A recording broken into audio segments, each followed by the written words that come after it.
Chapter 1081. What are you looking at? Potter? The Warriors team returned to the safe zone and convened for a strategy meeting. So, what are your plans now? Fleur asked, resting her chin on her arm as the group settled against the icy blue ice, having replenished the red mist that provided warmth. Of the 3 levels they had explored, Harry and Hermione had faced the giant twin stone monsters. Victor had tackled the guarding the lighthouse, and Cedric and Luna had taken on the Clipper Leap. Each level presented its own unique challenges and was not easily conquered. I think, Hermione began after a moment of contemplation, we don't need to challenge Cedric's level. Why? Harry interjected immediately. At least with Cedric, we don't have to fight anything, right? Oh, my dear Harry, Fleur replied with a playful smile. That's because the number of people at that level doesn't really matter. There's only one ship, isn't there? Harry's face fell, and he was momentarily speechless. Indeed, after deciding to join forces, their numbers had become their greatest asset. So how do we decide? Cedric asked with a nonchalant shrug. Are we going to deal with the stone monsters, or are we going to protect Victor's lighthouse? My opinion is that it's best to try your level, Victor suggested, looking at Hermione. From your previous experience with the stone monsters, as long as we're careful, we can definitely defeat both at the same time. But if you choose my level, even with a lot of people, we might still suffer because there are so many ice sculptures. It's impossible not to get hurt, and we need to consider the next level. What do you think, Harry? Hermione asked after a brief silence. I have no objection, Harry replied, a hint of excitement in his voice. I really want to see these 2 stone monsters finished off with my own eyes. Okay, then let's go fight the stone monsters again, Hermione declared, taking a deep breath as determination filled her eyes. The group marched towards the dueling arena with purpose. As they entered, Harry was surprised to see Fleur trailing at the end of the team. Noticing his surprise, Fleur gave him a sweet smile. Well, I think it's boring to wait outside, she said. Oh, you mean you're going to help? Hermione quickly deduced. In the last round, you generously gave me the key, didn't you? Fleur replied with a pleasant smile. So why can't I help? Of course, I still won't compete with you for the second key. So the 4 teams are working together again? Cedric remarked with a smile, clapping his hands. It feels good. I mean, it's more about cooperation than competition. Fleur's willingness to help was welcomed by everyone, and no one objected. In this case, there are exactly 6 of us, Hermione said. We can split into 2 teams, with 3 people fighting against 1 stone monster each. Harry and I have both faced stone monsters before, and have some experience, so we should each lead a team. I'll join Cedric's team, and Harry, you can team up with Victor and Fleur. Sound good? I have no problem with that, Hermione, Harry agreed, his gaze fixed on the stone monster. The fear he once felt was fading, replaced by a growing sense of excitement. Based on our previous challenge, there may be 2 reasons for our failure, Hermione continued. The first is what Victor mentioned. Perhaps we need to defeat both stone monsters simultaneously. She nodded towards Victor. The second possibility is that the violent behavior of the resurrected stone monster is part of the normal process of defeating it. But I personally don't think this is the case. The terrifying power of a violent stone monster is beyond our ability to handle. We have no power to fight back, Atticus Blaine exclaimed, his voice tinged with frustration. What if you're wrong? Fleur asked, her curiosity piqued as she glanced at Hermione. From what Harry knew about Hermione, it was clear she wasn't fond of Fleur's question. However, after a moment's thought, she responded earnestly. Sorry, but there might not be a better solution if that's the case, Hermione sighed. Based on experience, it takes about 20 seconds for the stone monster to fall and revive. During that time, we should leave the duel arena and try other challenges. Fleur pursed her lips and fell silent. Hermione then began to explain in detail how to handle the stone monster. Wait, I have a question, Victor interjected. The danger of facing such a monster was palpable, and everyone listened intently, except for Victor, who frowned and raised his hand. How? Hermione asked. Do you need me to repeat it? That's not it. Victor hesitated, glancing at the 2 stone monsters. I'm not saying your method is bad, Hermione, but have you considered another approach? Maybe something simpler? Easier? Hermione blinked. What do you have in mind, Victor? Victor lowered his head, choosing his words carefully. Defeat both stone monsters simultaneously. Have you thought about making them attack each other? Everyone looked at Victor in confusion, while Hermione's eyes flickered with understanding. She looked at Victor, then at the stone monsters. Suddenly, her brown eyes sparkled, and she exclaimed, "You mean?" "How about it?" Victor asked, a hint of pride in his voice. "Do you think it's worth a try, Hermione?" 2 minutes later, everyone had climbed up the wall near the portal, watching the scene unfold with bated breath. On the duel field, only Victor and Fleur remained. Positioned on the central axis between the two massive stone monsters, they had transformed their shoes into roller skates. "Are you ready, Fleur?" Victor tightened his grip on his wand, swallowing nervously. Fleur bent down, adjusting her skates. "Almost there." Both of them grew serious, raising their wands. "I'm counting to 3, Victor shouted. 3, 2, 1, go! 2 beams of cursed light sliced through the air. After Fleur attacked the stone monster on the left, she swiftly skated towards the one on the right. Victor did the opposite, attacking the stone monster on the right and sliding towards the left. As soon as they hid behind the stone monsters, the attacks followed. The field erupted in dust and debris, rocks flying everywhere. 2 green fireworks shot through the smoke, soaring into the sky. Seeing these prearranged safety signals, everyone who had been ready to draw fire for them breathed a collective sigh of relief. Could it really work? Harry's mouth twitched with disbelief. The stone monsters roared, attacking each other with ferocity, trying to reach Fleur and Victor, who were safely concealed behind their massive forms. The stone monsters' bodies served as the perfect barrier, absorbing the relentless assault. With a final, thunderous crash, the third wave of stone egg attacks arrived. Under the astonished gaze of the crowd, the 2 colossal stone monsters collapsed to the ground, shattering completely. The fallen stone monsters disintegrated into powder, swept away by the biting cold wind. Farong and Victor reappeared before everyone. A hum resonated as a ball of red light emerged from the void, slowly descending from mid-air to the ground, where it hovered in the center of the duel arena. This was the artifact capable of melting ice. Despite its presence, the cold wind continued to blow, and a hush fell over the crowd. Atticus Blaine turned his gaze slowly, his eyes landing on Hermione, whose cheeks were flushed with a peculiar expression. "What are you staring at, Potter?" Hermione's indignant shout broke the silence, prompting a wave of laughter from the onlookers. For a brief moment, the joyful laughter seemed to melt away the ice and snow that had frozen the ground. End of this chapter. Chapter 1082. Don't try to be lazy. It doesn't seem that hard, does it? Fleur remarked with a smile, holding a glowing red orb in her hands. Hermione's cheeks flushed with embarrassment. Really, Cedric agreed earnestly. It seems this is the shortcut Professor Blaine left for us. He didn't intend for us to confront the stone monster directly. We've been tricked again, Harry said, a hint of frustration in his voice. As the competition progressed, it became clear that it tested their wisdom and adaptability more than their combat skills. "Let's go!" Luna exclaimed, taking Hermione's hand with a cheerful grin. "Let's get the keys." "Finally, we've passed another level," Harry sighed, tucking his wand back into his sleeve.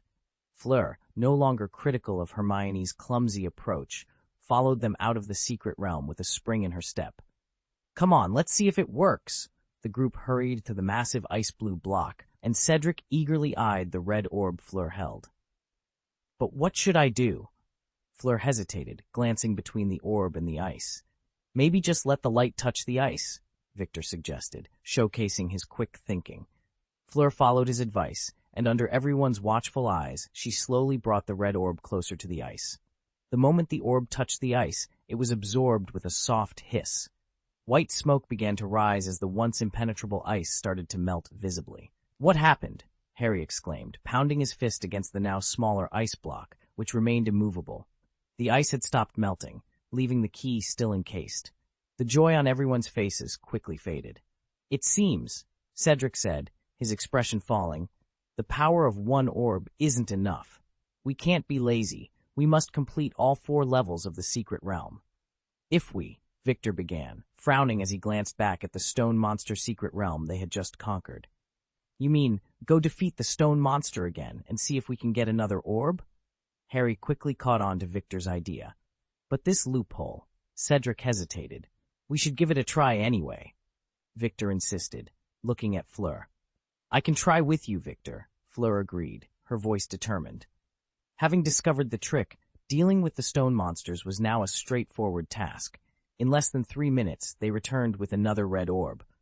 Unfortunately, after sacrificing the second orb, the ice block remained unchanged. Well, it didn't work, Victor admitted, accepting the situation. There's no other way.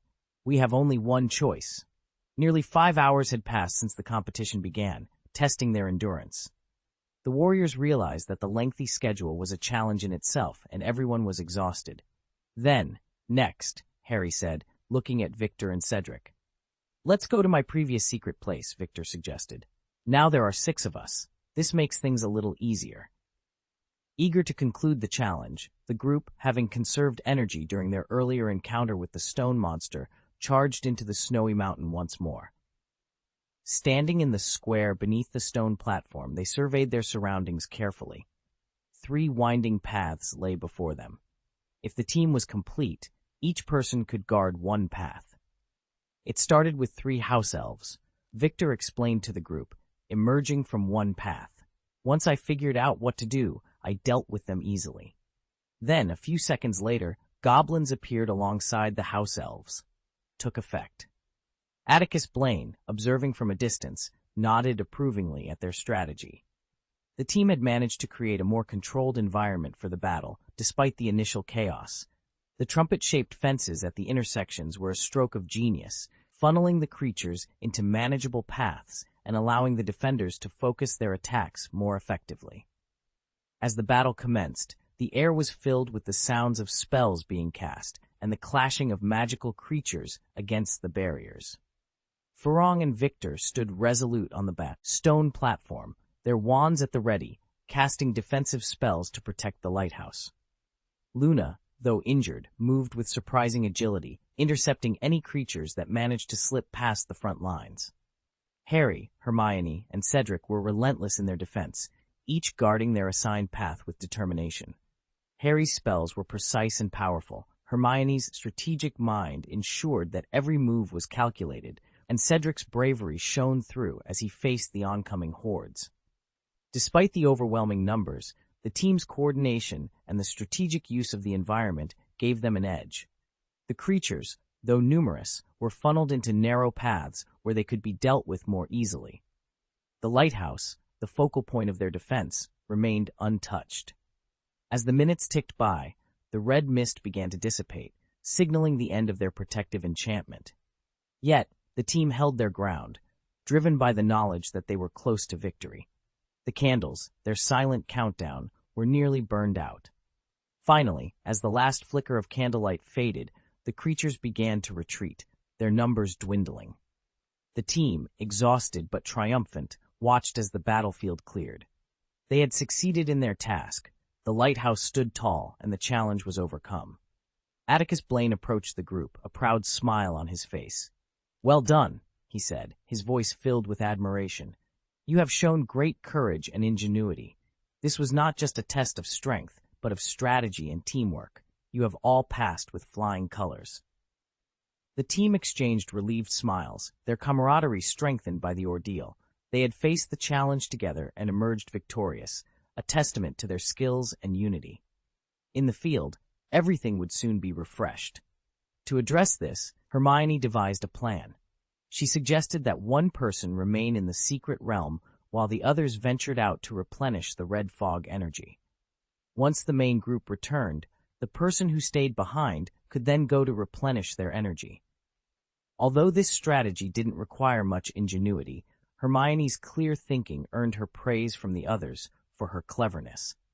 This recognition helped restore Hermione's confidence, which had been shaken by a previous setback.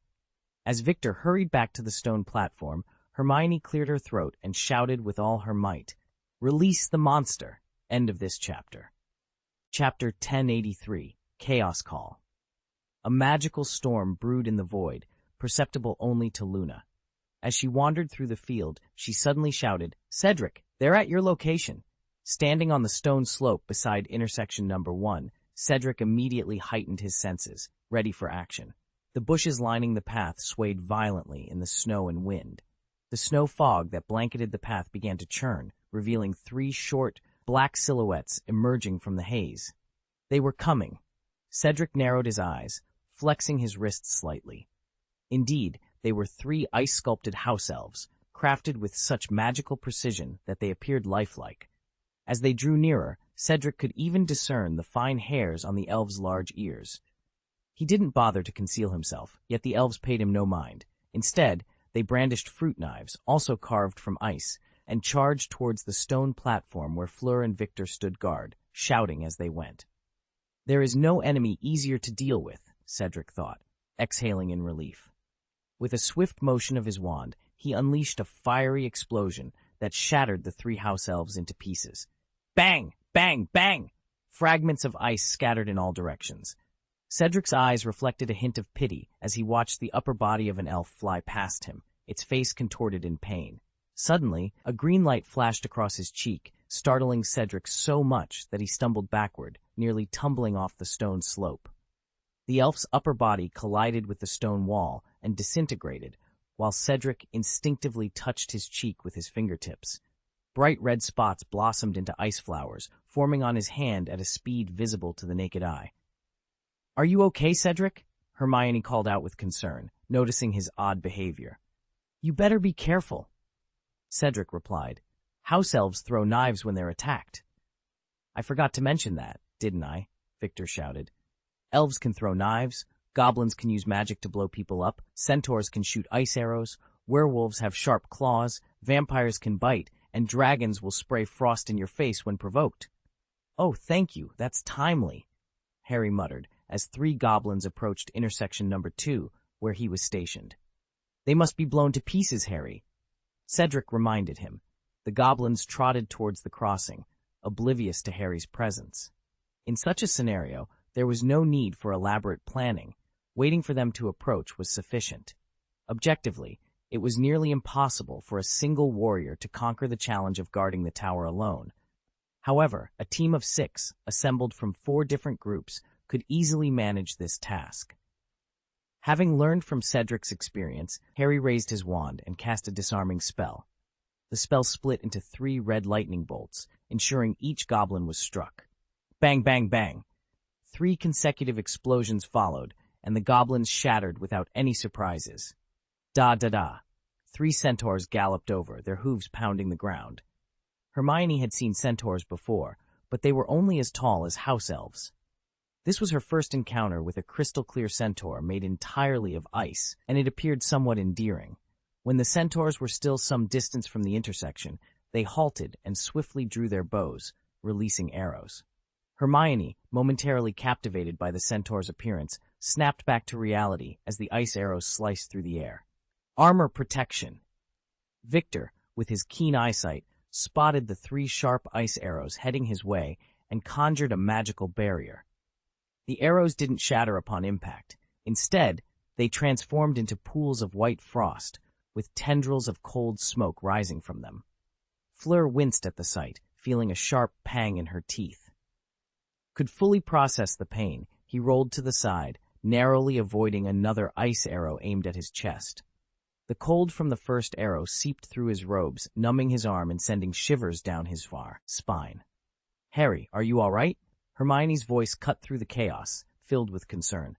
"I'm fine," Harry shouted back, though his voice was strained. He quickly cast a warming charm on his arm to counteract the numbing cold. "Just a scratch."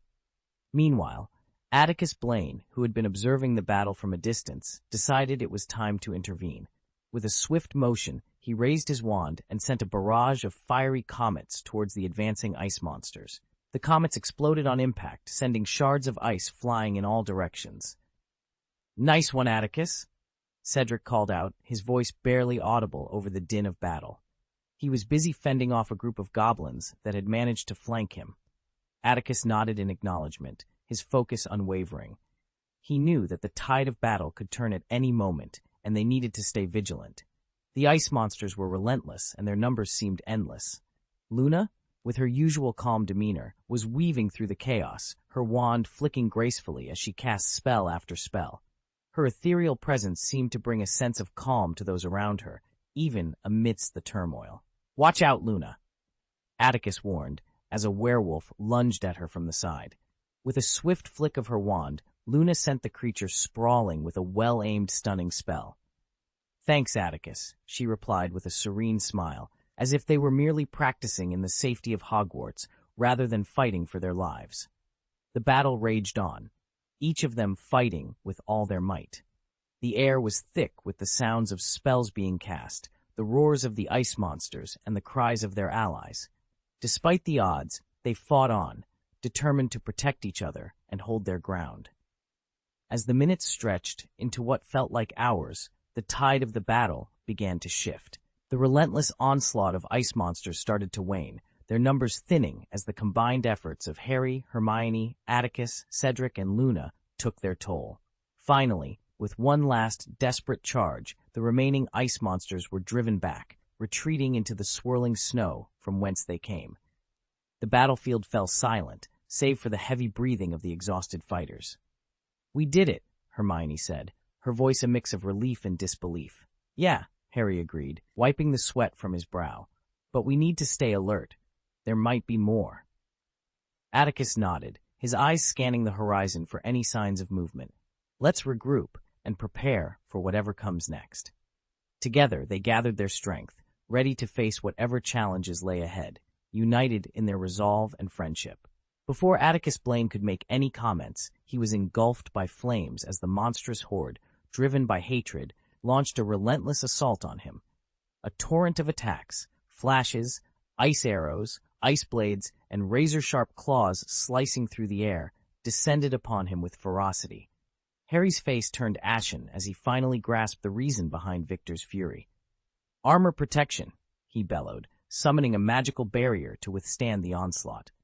The ice monsters at the rear of the charging formation sensed a change in the terrain ahead, causing their movements to become erratic. They veered off the stone slope, detoured into the field, and set their sights on the lighthouse.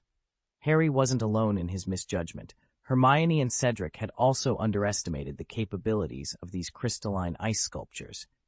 At least 20 ice monsters had surged into the square from 3 different paths. Luna, like a maestro, waved her wand with precision, orchestrating spells to counter the chaos. Despite her efforts, the square was littered with shattered limbs and debris, yet she couldn't eliminate all the ice monsters. The relentless assault continued as various ice creatures began to target the stone platform. End of this chapter. Chapter 1084, One Step Away. A cacophony of monstrous howls filled the air as creatures charged toward the stone platform. Atticus Blaine and Fleur stood ready, their nerves taut in anticipation of the onslaught. With precision, they cast barrier and armor spells from their wands, deflecting the brunt of the attacks. Luna, however, was the busiest on the battlefield. She focused intently, ensuring each of her strikes was lethal, avoiding becoming a target herself. At the 3 intersections, shattered ice blocks had accumulated into small hills, yet more monsters emerged from the snowy depths, swarming the area. Under this relentless assault, the defenses of Harry, Hermione, and Cedric were on the verge of collapse. Boom! A goblin's attack sent Hermione tumbling. As she regained her footing, she surveyed the battlefield, her heart sinking at the sight. The intersections were overrun, and newly formed ice monsters were scaling the hills. Despite Luna's efforts to clear the square, the defense line was breached, and the number of ice monsters was growing. Hermione quickly realized a change in strategy was necessary. "Abandon the intersections, Harry. Cedric," she shouted, her voice cutting through the chaos. "It's pointless now. Focus on eliminating the ice monsters at specific points." Cedric immediately leaped from the stone slope into the square, using basic spells to efficiently dispatch the frenzied creatures. "What else can we do?" Harry panted, his hair disheveled and face bruised from repeated goblin attacks. Suddenly, Luna cried out in pain, drawing everyone's attention. "Luna, what's happening?" Harry saw her lying on the ground, curled up as an ice dragon circled above, unleashing its icy breath. Anger surged through him. He sprinted across the battlefield, using a centaur's back as a springboard, shattering the ice sculpture beneath him.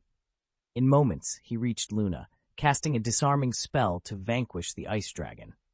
Harry knelt beside Luna, helping her to her feet.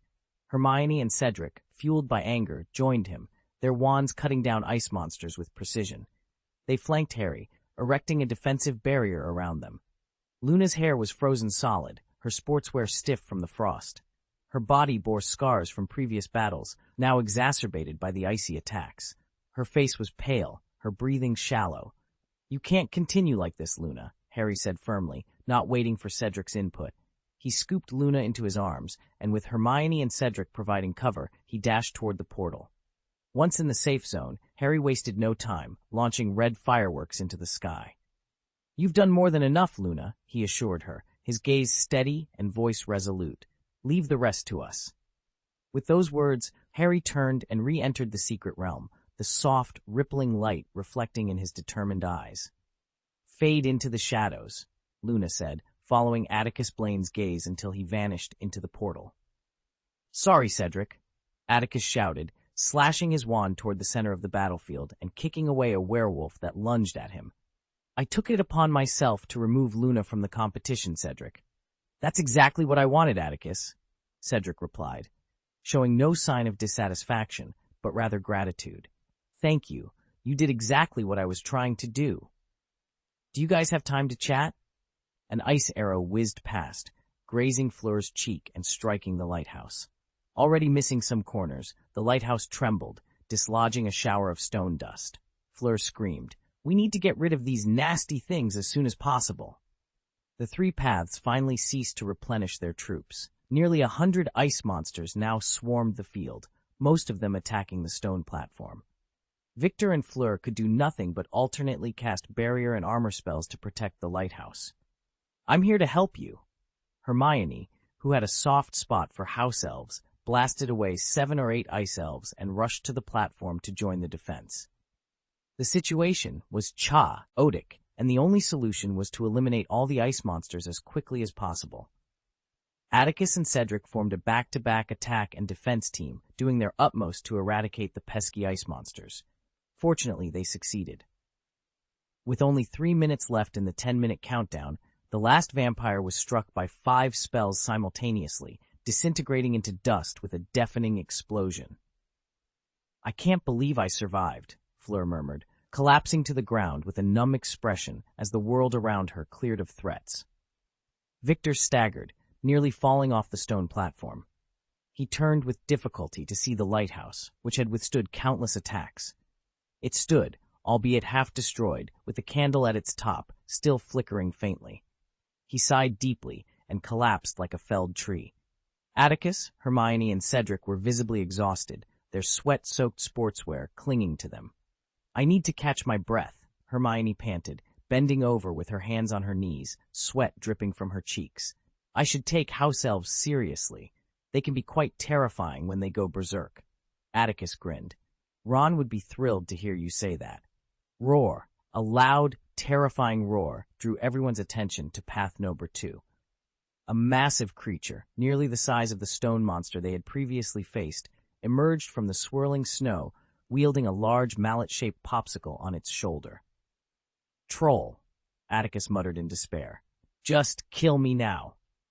"I think this is the last wave," Hermione said, trying to straighten up despite her protesting joints. "If we can hold out against this one, we'll win, Atticus." "Hold on," Fleur, relying on Victor's support to stand, her golden hair disheveled, exclaimed. "How can we resist this monster? We've reached our limit." Hermione bit her lip in silence. "Or should we restart?" Victor suggested helplessly. "We really don't have any energy left." A strong sense of determination flickered in Hermione's eyes. Even though Luna had failed in this round, starting over seemed inevitable. But she knew Fleur wasn't wrong. "We need to figure out what this creature is capable of before we exit the game." Atticus thought for a moment. "Let's retreat to the portal and deal with this big guy. Maybe it's not as powerful as it looks." "I agree," Cedric said, raising his hand. "At least we should try." The group quickly agreed on a plan, to understand how the creature attacked so they could devise a countermeasure before the next challenge. With this consensus, the 5 remaining participants took their positions. Hermione, Fleur, and Victor concealed themselves at a safe distance behind the towering teleportation stone gate, while Harry and Cedric stood ready in front of the portal. The air was filled with the thunderous sound of the ice giant's approach. Its snores were harsh and grating, echoing through the cold air. Resting on its shoulder was a massive mace-like popsicle, bristling with sharp ice spikes. Each of its steps reverberated like a drumbeat, shaking the ground beneath them. Much like the smaller ice creatures, the ice giant seemed singularly focused on the lighthouse, ignoring Harry and the others entirely. Harry exchanged a determined glance with Cedric. He took 2 deep breaths, steadying himself. His eyes, once filled with apprehension, now shone with resolve. With a swift, decisive motion, he raised his wand and aimed it at the troll. End of this chapter. Chapter 1085, The End of This Round. The ice giant's resilience was even more formidable than the stone monster they had previously encountered. Atticus Blaine's spell failed to inflict any damage on the troll, causing his heart to sink. What followed only deepened the despair for both Atticus and Cedric. Initially stunned by the attack, the ice giant's attention finally shifted. With a deafening roar, it spotted Atticus and Cedric standing before the stone gate. Raising its massive club, it charged at them with terrifying speed. The ground trembled as if a mountain were crashing down upon them. "Get out of the way, Atticus, Cedric!" someone shouted as the giant monster barreled forward, ready to swing its club. The impending strike promised to be catastrophic, and in their current state they had no means to defend against it. Even attempting to dodge seemed futile. Hermione turned pale, her voice trembling with fear. "We can't face it head-on, Atticus, Cedric. Leave the secret realm immediately." This was part of their contingency plan. If victory seemed impossible, retreat was the only option. Without hesitation, Atticus and Cedric spun around, sprinting towards the vortex of the stone gate. A thunderous crash echoed as the giant's club struck the stone doorframe with immense force. The resulting shockwave swept the remaining 3 off their feet, yet the stone door remained unscathed. Instead, the giant's club was now covered in ice shards. Undeterred by the loss of its targets, the ice monster continued its relentless assault, swinging its club repeatedly at the stone gate, determined to bring it down. "Don't attack!" Hermione cautioned as they struggled to their feet.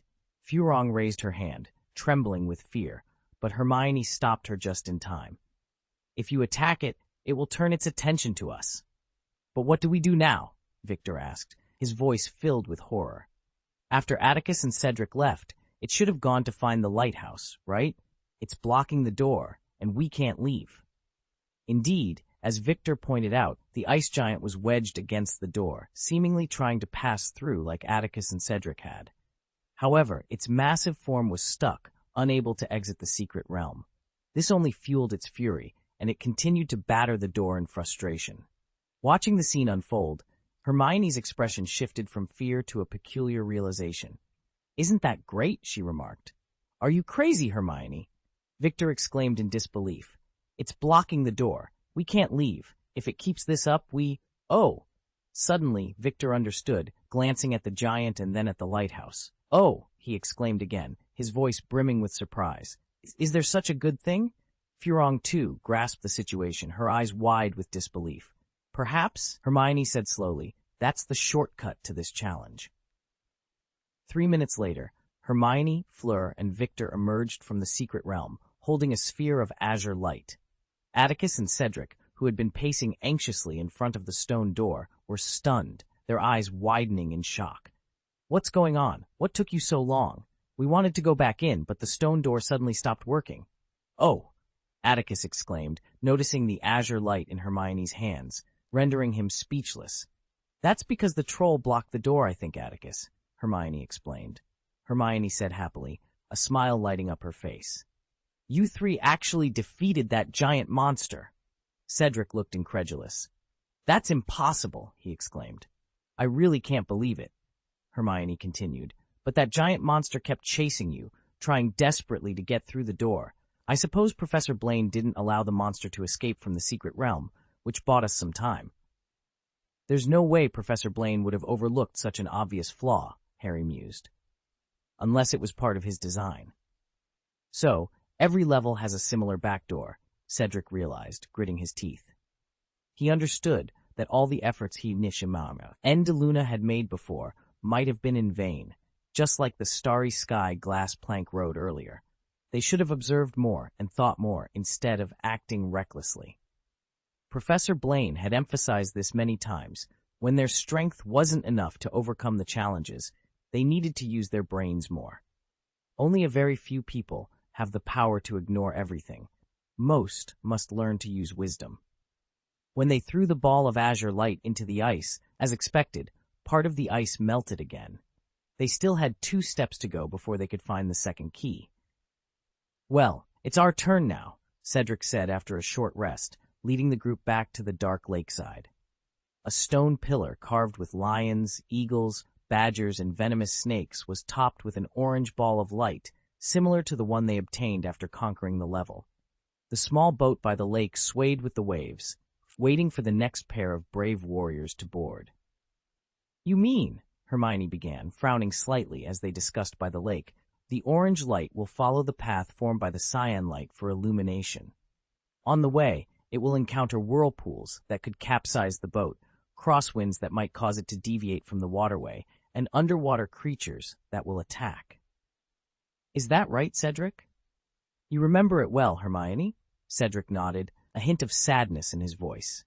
"Once this happens, the ship becomes completely uncontrollable, and as you know, steering this ship requires a constant consumption of magic power." Everyone stared at the dim water, deep in thought.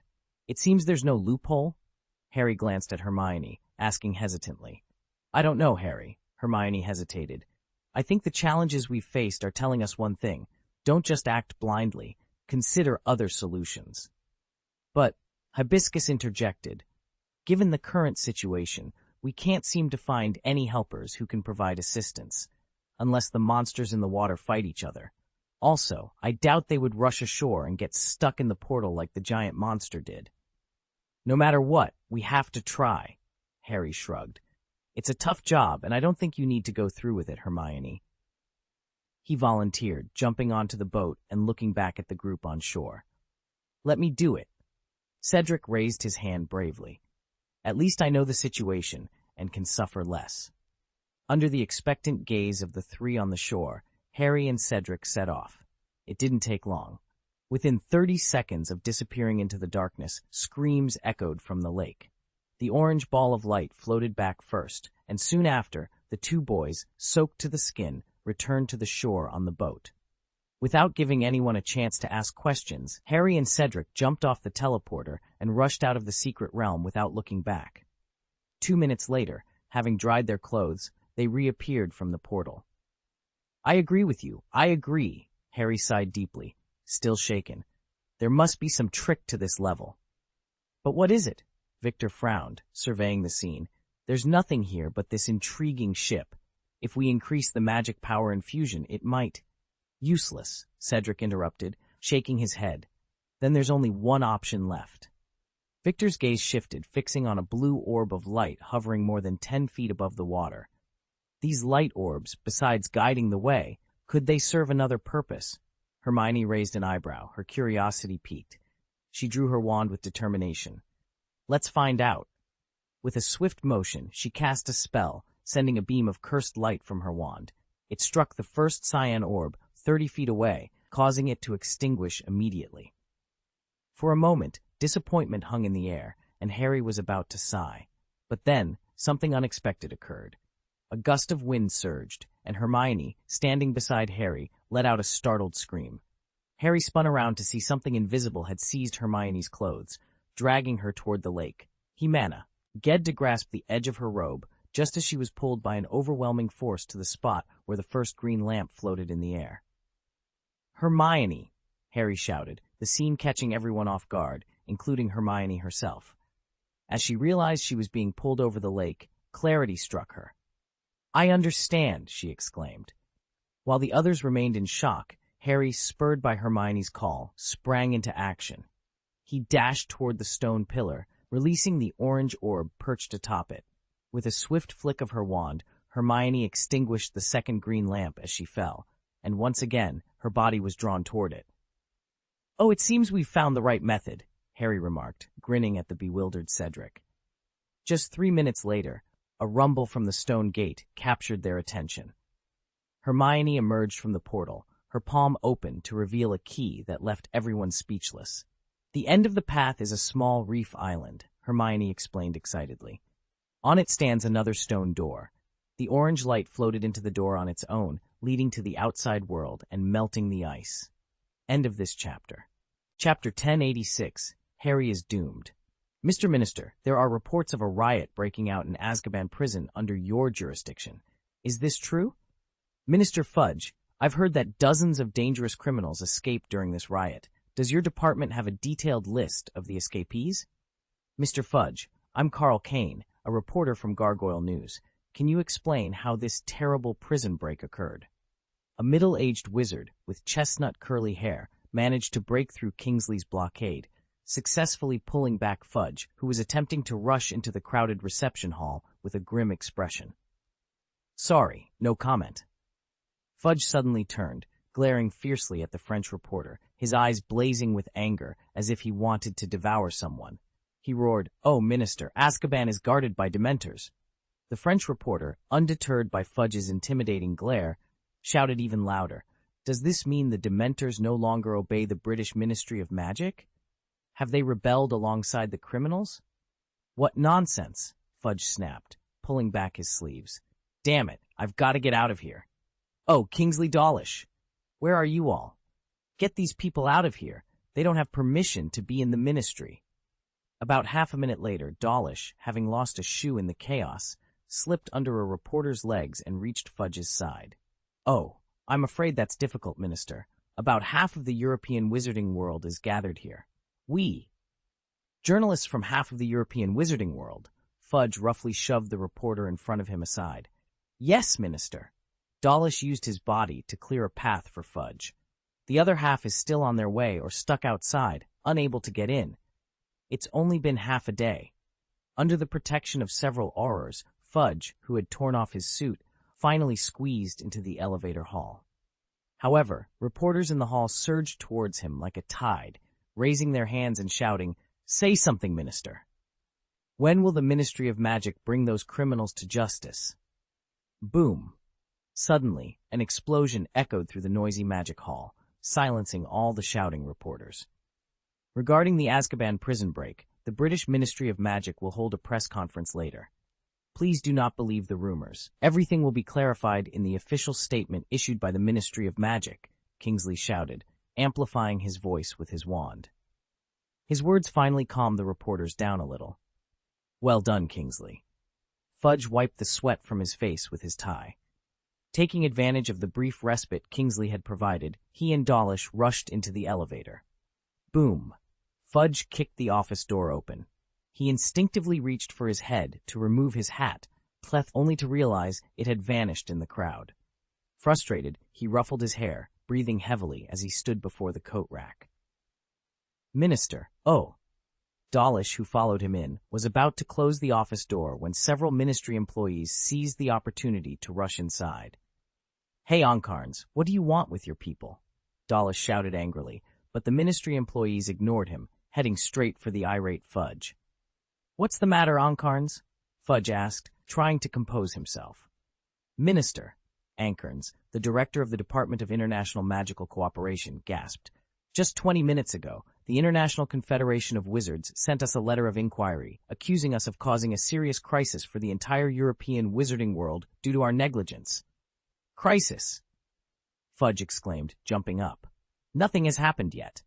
Anyway, Minister, Ankins said, his face etched with worry. The International Confederation of Wizards has given us a week to explain ourselves and devise a practical plan to capture the fugitives.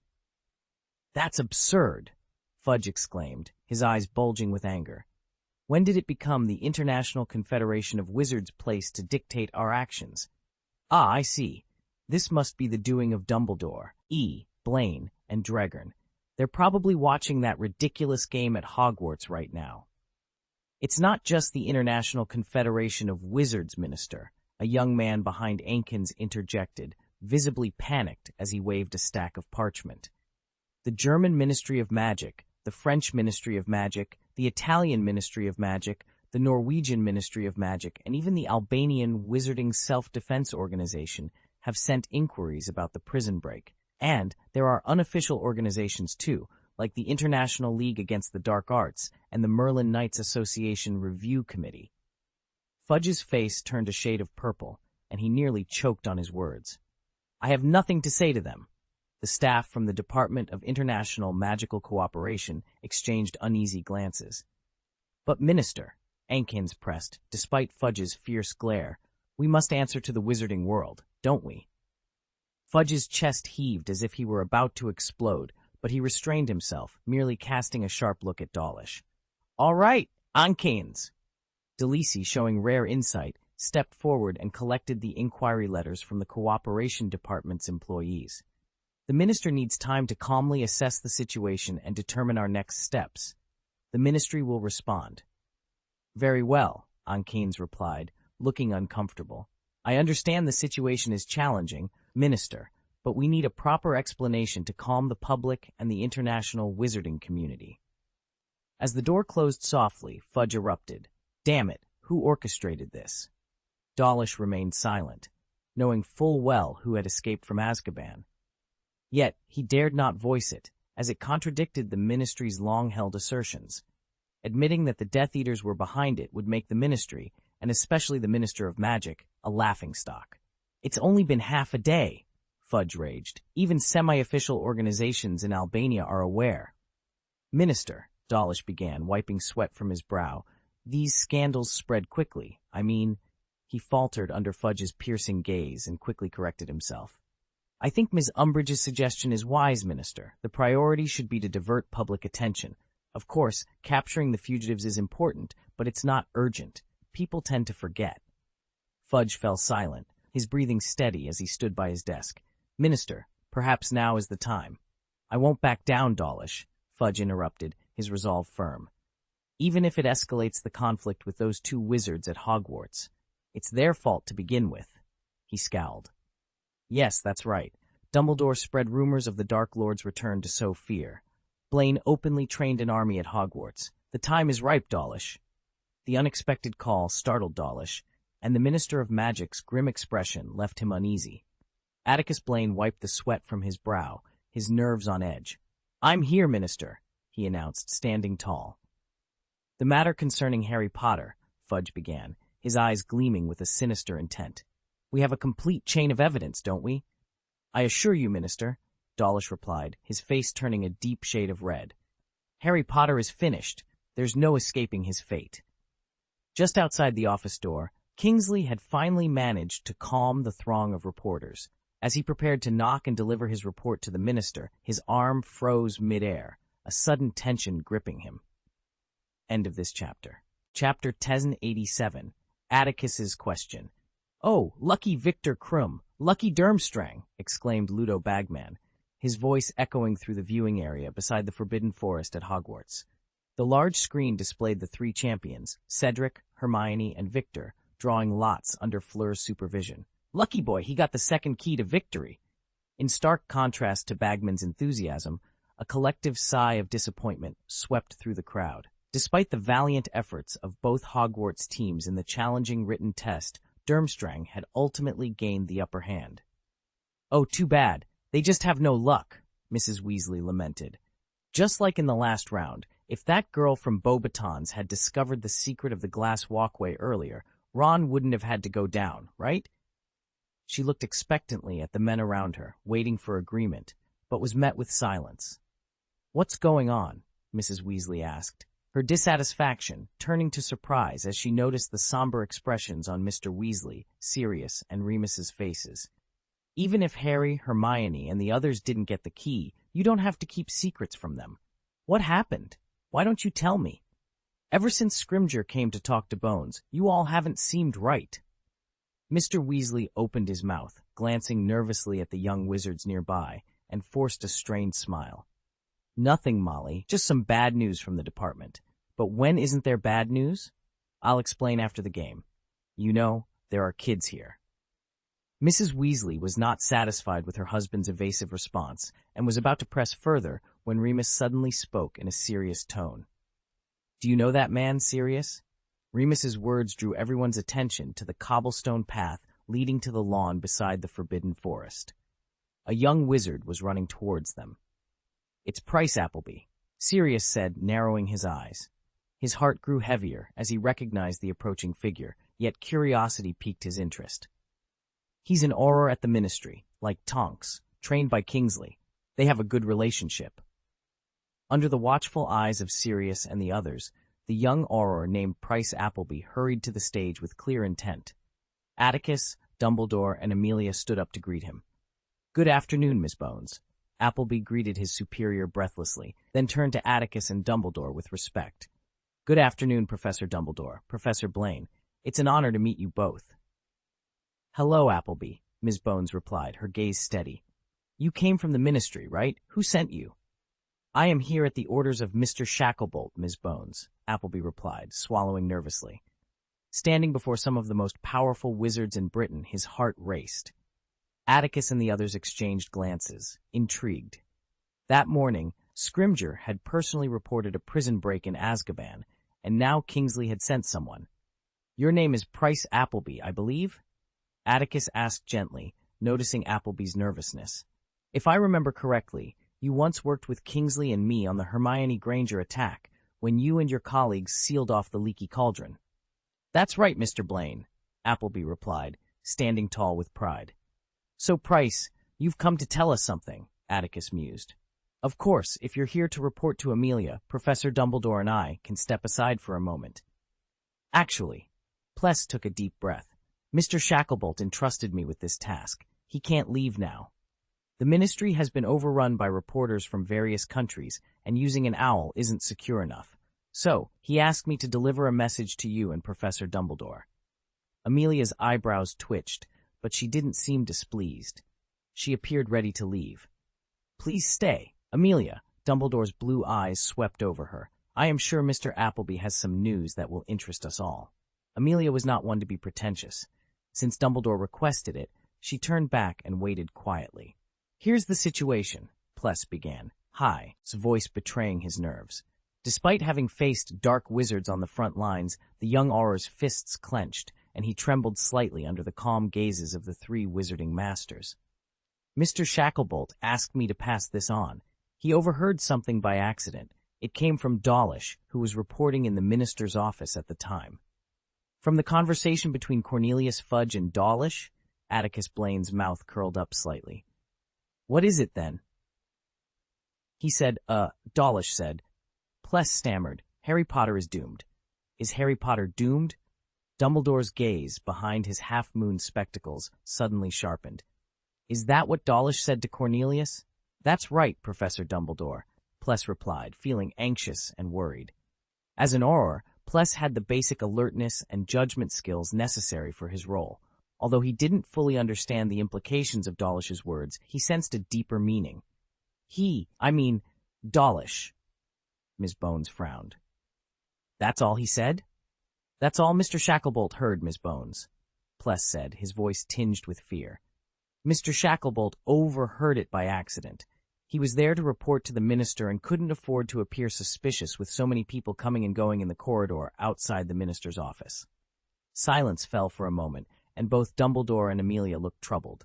From this key sentence, it seemed likely that Fudge and his associates were planning something against Harry Potter. Yet this was perplexing. Despite his shortcomings, Cornelius Fudge was still the Minister of Magic and not aligned with the Death Eaters. "Well, Pless," Atticus nodded slightly and smiled at him. "Thank you for your hard work in bringing us this vital information. Now, we need to have a brief meeting regarding the news you brought." Atticus paused. "As you can see, Hogwarts is hosting the third match of the Triwizard Tournament. If you don't have anything urgent to attend to, I suggest you stay and enjoy the event." With that, Atticus sent Pless Appleby to the audience to watch the game, as it was inappropriate to discuss sensitive matters in public. Atticus, Dumbledore, and Amelia walked to the edge of the Black Lake and stopped under a willow tree with swaying branches. "I would like to ask you something first, Headmaster Dumbledore," Atticus said as the three of them were bathed in the gradually reddening sunlight. He looked at Dumbledore's aged face with deep eyes and a hint of anger. "What is it, Atticus?" Dumbledore asked, aware of Atticus's unusual calmness. Though Ms. Bones might not have noticed it initially, Dumbledore did. However, he chose not to point it out immediately, instead restraining his anger towards Fudge and a bit of dissatisfaction with Atticus. "How long does Harry need to stay with his aunt and uncle each year to ensure his safety?" Atticus asked calmly, as the last rays of the setting sun illuminated his face. End of this chapter. Chapter 1088, Destructive, Harry's Aunt and Uncle's House. Safe. What does that mean? Ms. Bones asked, her eyes darting between Atticus Blaine and Dumbledore, a look of confusion etched on her face. However, she quickly regained her composure. "If it's something I'm not meant to know." "Oh, it's not a secret, Amelia. At least not anymore," Dumbledore replied, his voice carrying the weight of years. 14 years ago, when Voldemort fell, I foresaw his eventual return. I knew he would see Harry, who had thwarted his ambitions, as a significant threat. To protect Harry, I employed an ancient magic. This magic ensures that as long as Harry resides with his blood relatives each year, he is shielded from Voldemort's harm. Ms. Bones nodded, her expression shifting to one of admiration. "I understand. You arranged for Harry Potter to be raised by Muggles, which stirred quite a controversy in the wizarding world. But Atticus?" She turned her gaze to Atticus Blaine. "Why do you ask such a question?" "That's what I'm curious about," Atticus replied, his tone serious. Dumbledore's silver beard fluttered as he regarded Atticus with a solemn expression. "As you know, from what Kingsley heard, Fudge seems to be planning something concerning Harry," Atticus continued. "Given the current situation, it's not surprising. Several serious criminals have escaped from Azkaban, and Fudge has no reasonable explanation for the wizarding world. In such a scenario, diverting attention is undoubtedly the most cost-effective strategy." Ms. Bones frowned slightly. "Do you think Cornelius is going to use Harry Potter as a distraction from the prison break?" "You know Cornelius's tendencies, don't you, Atticus?" Dumbledore asked quietly. Atticus met Dumbledore's gaze, choosing neither to lie nor to reveal everything. "It's not important, Headmaster Dumbledore," he replied calmly. "Fudge wouldn't dare assassinate Harry, but if he truly intends to act against him, given the dire situation, I suspect the Minister of Magic's plan will surface soon, perhaps even tomorrow. This will undoubtedly disrupt Harry's peaceful summer vacation." Atticus paused, glancing at Dumbledore, who also wore a frown. Voldemort has just achieved a victory. He might seize the opportunity to strike again. Dumbledore and Amelia fell silent, understanding the implications of Atticus's words. Objectively, using Harry as a topic of conversation was a strategic move for Fudge. With the Ministry of Magic in disarray, few news items could distract the public from the chaos. Topics involving the famous Harry Potter were certainly appealing. If the Ministry detained Harry under some pretext, and Voldemort saw this as an opportunity, all it takes is one night for Harry to live in the house as a member of the Dursleys for the magic to work. "Atticus," Dumbledore finally said after a long silence. "Then I will write to the Dursleys immediately, informing them that their nephew will be released early to spend the summer with them," Atticus decided. "Let's go tonight. I will personally escort Harry home." "Tonight?" Ms. Bones raised an eyebrow. "Do you think Cornelius will act tomorrow, Atticus?" "Time is undoubtedly precious to him now." Atticus's eyes gleamed with determination. "Perhaps Fudge wouldn't be foolish enough to storm into Hogwarts with a group of Aurors to trouble Harry. That would be self-defeating. But if he sends a formal letter to Hogwarts tomorrow morning, fabricating some excuse and requiring Harry to appear at the Ministry of Magic for questioning immediately after the semester ends, and temporarily detaining him at the same time, if the matter is publicized with great fanfare, the eyes of the entire wizarding world will be on him, and Voldemort will also become aware of it. Can't we send Harry back to his aunt and uncle's house to live for a while before he is questioned?" Atticus Blaine expressed his concerns. However, Dumbledore sensed that Atticus was concealing more than he was revealing. "I agree with your proposal, Atticus. Dumbledore pondered. Just one night, and the protective spell on Harry will last for a year." Atticus nodded slightly, his gaze shifting to Amelia. The solemnity surrounding him and the cold light in his eyes made Amelia feel uneasy. The Death Eaters who escaped from Azkaban must be held accountable to the wizarding world. Allowing Voldemort to expand his power unchecked is unacceptable. Atticus paused, turning back to Dumbledore. I still hold the same view, Headmaster Dumbledore. None of us want a repeat of the past, with the shadow of war looming over the wizarding world for years and us responding passively to the dark forces' provocations. Since war is unavoidable, let us be decisive.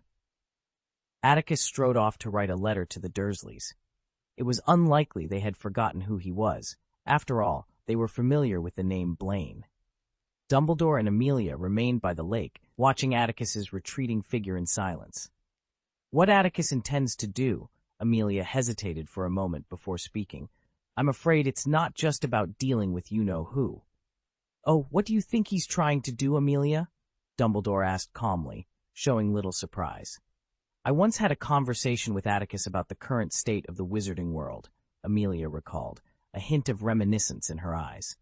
That conversation left me puzzled. I could see that Atticus was dissatisfied with many aspects of the current situation, which wasn't surprising. He was an outstanding young wizard and a Muggle-born. But what puzzled me was that during that conversation, I didn't sense a strong desire from him to change the wizarding world, which seemed inconsistent for someone as capable and enterprising as he is. Amelia looked at Dumbledore, worry evident in her eyes. But now, I think I understand. He isn't planning to sit idly by and watch the wizarding world become increasingly obsolete. Instead, he's waiting for an opportunity. Dumbledore fell silent. Do you think we should support him, Albus? Madame Bones folded her hands, gazing at Dumbledore with concern. If the reforms Atticus intends to initiate touch the very foundations of the British wizarding world.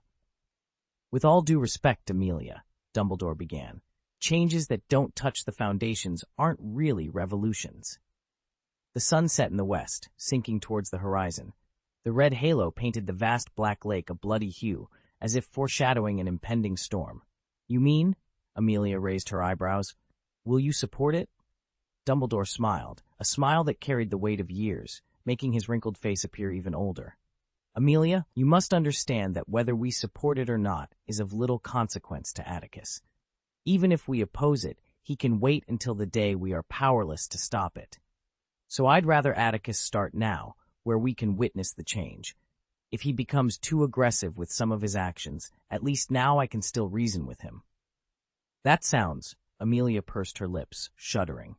It seems you believe Atticus could have a greater impact on the wizarding world than you-know-who? That's almost certain, Dumbledore replied, looking down at the shimmering blood-red lake and sighing. End of this chapter. Chapter 1089, Finale. Emerging from the dark portal, Atticus Blaine found himself on a familiar wooden platform suspended in midair. This time, the warriors did not fall into any strange space. They reappeared in the forbidden forest. Mist rose from the woods, obscuring the depths of the forest, but above the mist, the green sea of treetops swayed gently in the breeze, offering a refreshing sight. Harry gazed at the distant, looming Hogwarts castle for a long moment. He then turned his attention to the edge of the platform, his eyebrows slightly raised. Despite the exhaustion from a series of challenges, his tone carried a hint of excitement. So, is this a game of Quidditch? He asked, noticing 12 flying brooms hovering at the platform's edge. Nimbus 2000? Victor walked over, instantly recognizing the models. These are excellent racing brooms. Well, the 12 broomsticks, Fleur counted. Does that mean all members of the 4 teams will compete for the key? Harry and Cedric exchanged glances with Victor, who understood their unspoken question. With a smile, Victor spread his hands and offered his opinion. I will keep my previous promise and help you get this key. In terms of broomstick control, both Harry and Cedric were slightly inferior to Victor. With Victor's assurance, they both breathed a sigh of relief. So what do we need to do? Catch the snitch? Harry asked, walking over to a broom and grabbing one, rubbing the handle with delight. His first broom had been a Nimbus 2000, and he held a deep affection for this model. Suddenly, the clouds and mist that filled the forest parted, revealing a dense swarm of golden creatures soaring into the sky, bathed in the sunset's glow. These small creatures were incredibly agile, flapping their wings and darting through the air like a gentle breeze. "Ah, it really is the snitch," Cedric exclaimed, rubbing his hands eagerly. "Catch a golden key from a sea of golden snitches. I think that's what we need to do." "Oh, luckily I already have one," Fleur said, patting her chest. "I'm not as good at Quidditch as Triana, but this challenge is fun and doesn't involve fighting monsters." "So be it," Cedric declared confidently, mounting a flying broom and looking at Harry. "Whoever catches it owns it. If Victor catches it, we'll draw lots again. Deal?" "Very reasonable," Harry agreed. "I've always heard you guys fly really well, Harry," Victor said, exuding a confidence and dominance absent in previous challenges. "We can compete." "It's a shame Ron is out. He would have loved this level," Harry remarked with a smile, then turned to Hermione, who looked troubled. "Oh, don't worry, Hermione, I'll take care of it." Hermione rolled her eyes but didn't protest. She knew Harry wanted a fair competition with Cedric in broomstick riding, and her Quidditch skills likely weren't up to such a high-level contest. So the three boys, each with outstanding Quidditch skills, took their positions. At Fleur's command, they shot into the air like arrows from a bow. Ludo Bagman roared with excitement at the scene, and the young wizards watching the game cheered louder than ever. But soon, the cheers turned to screams and finally to sighs of disappointment. Many young Hufflepuff wizards even shed tears. "Oh, did I miss something?" Atticus Blaine hurried back to the referee's seat after sending a letter. On the big screen, many of his students were flying around, wielding large sticks and hammering a dozen bludgers at Harry and Victor. "That boy named Cedric was unfortunately hit." Ludo Bagman turned to Atticus, answering his question with a look of regret. "Hogwarts has completely lost a team. To be honest, he actually flew quite well, even if luck wasn't on his side," Madame Maxime remarked.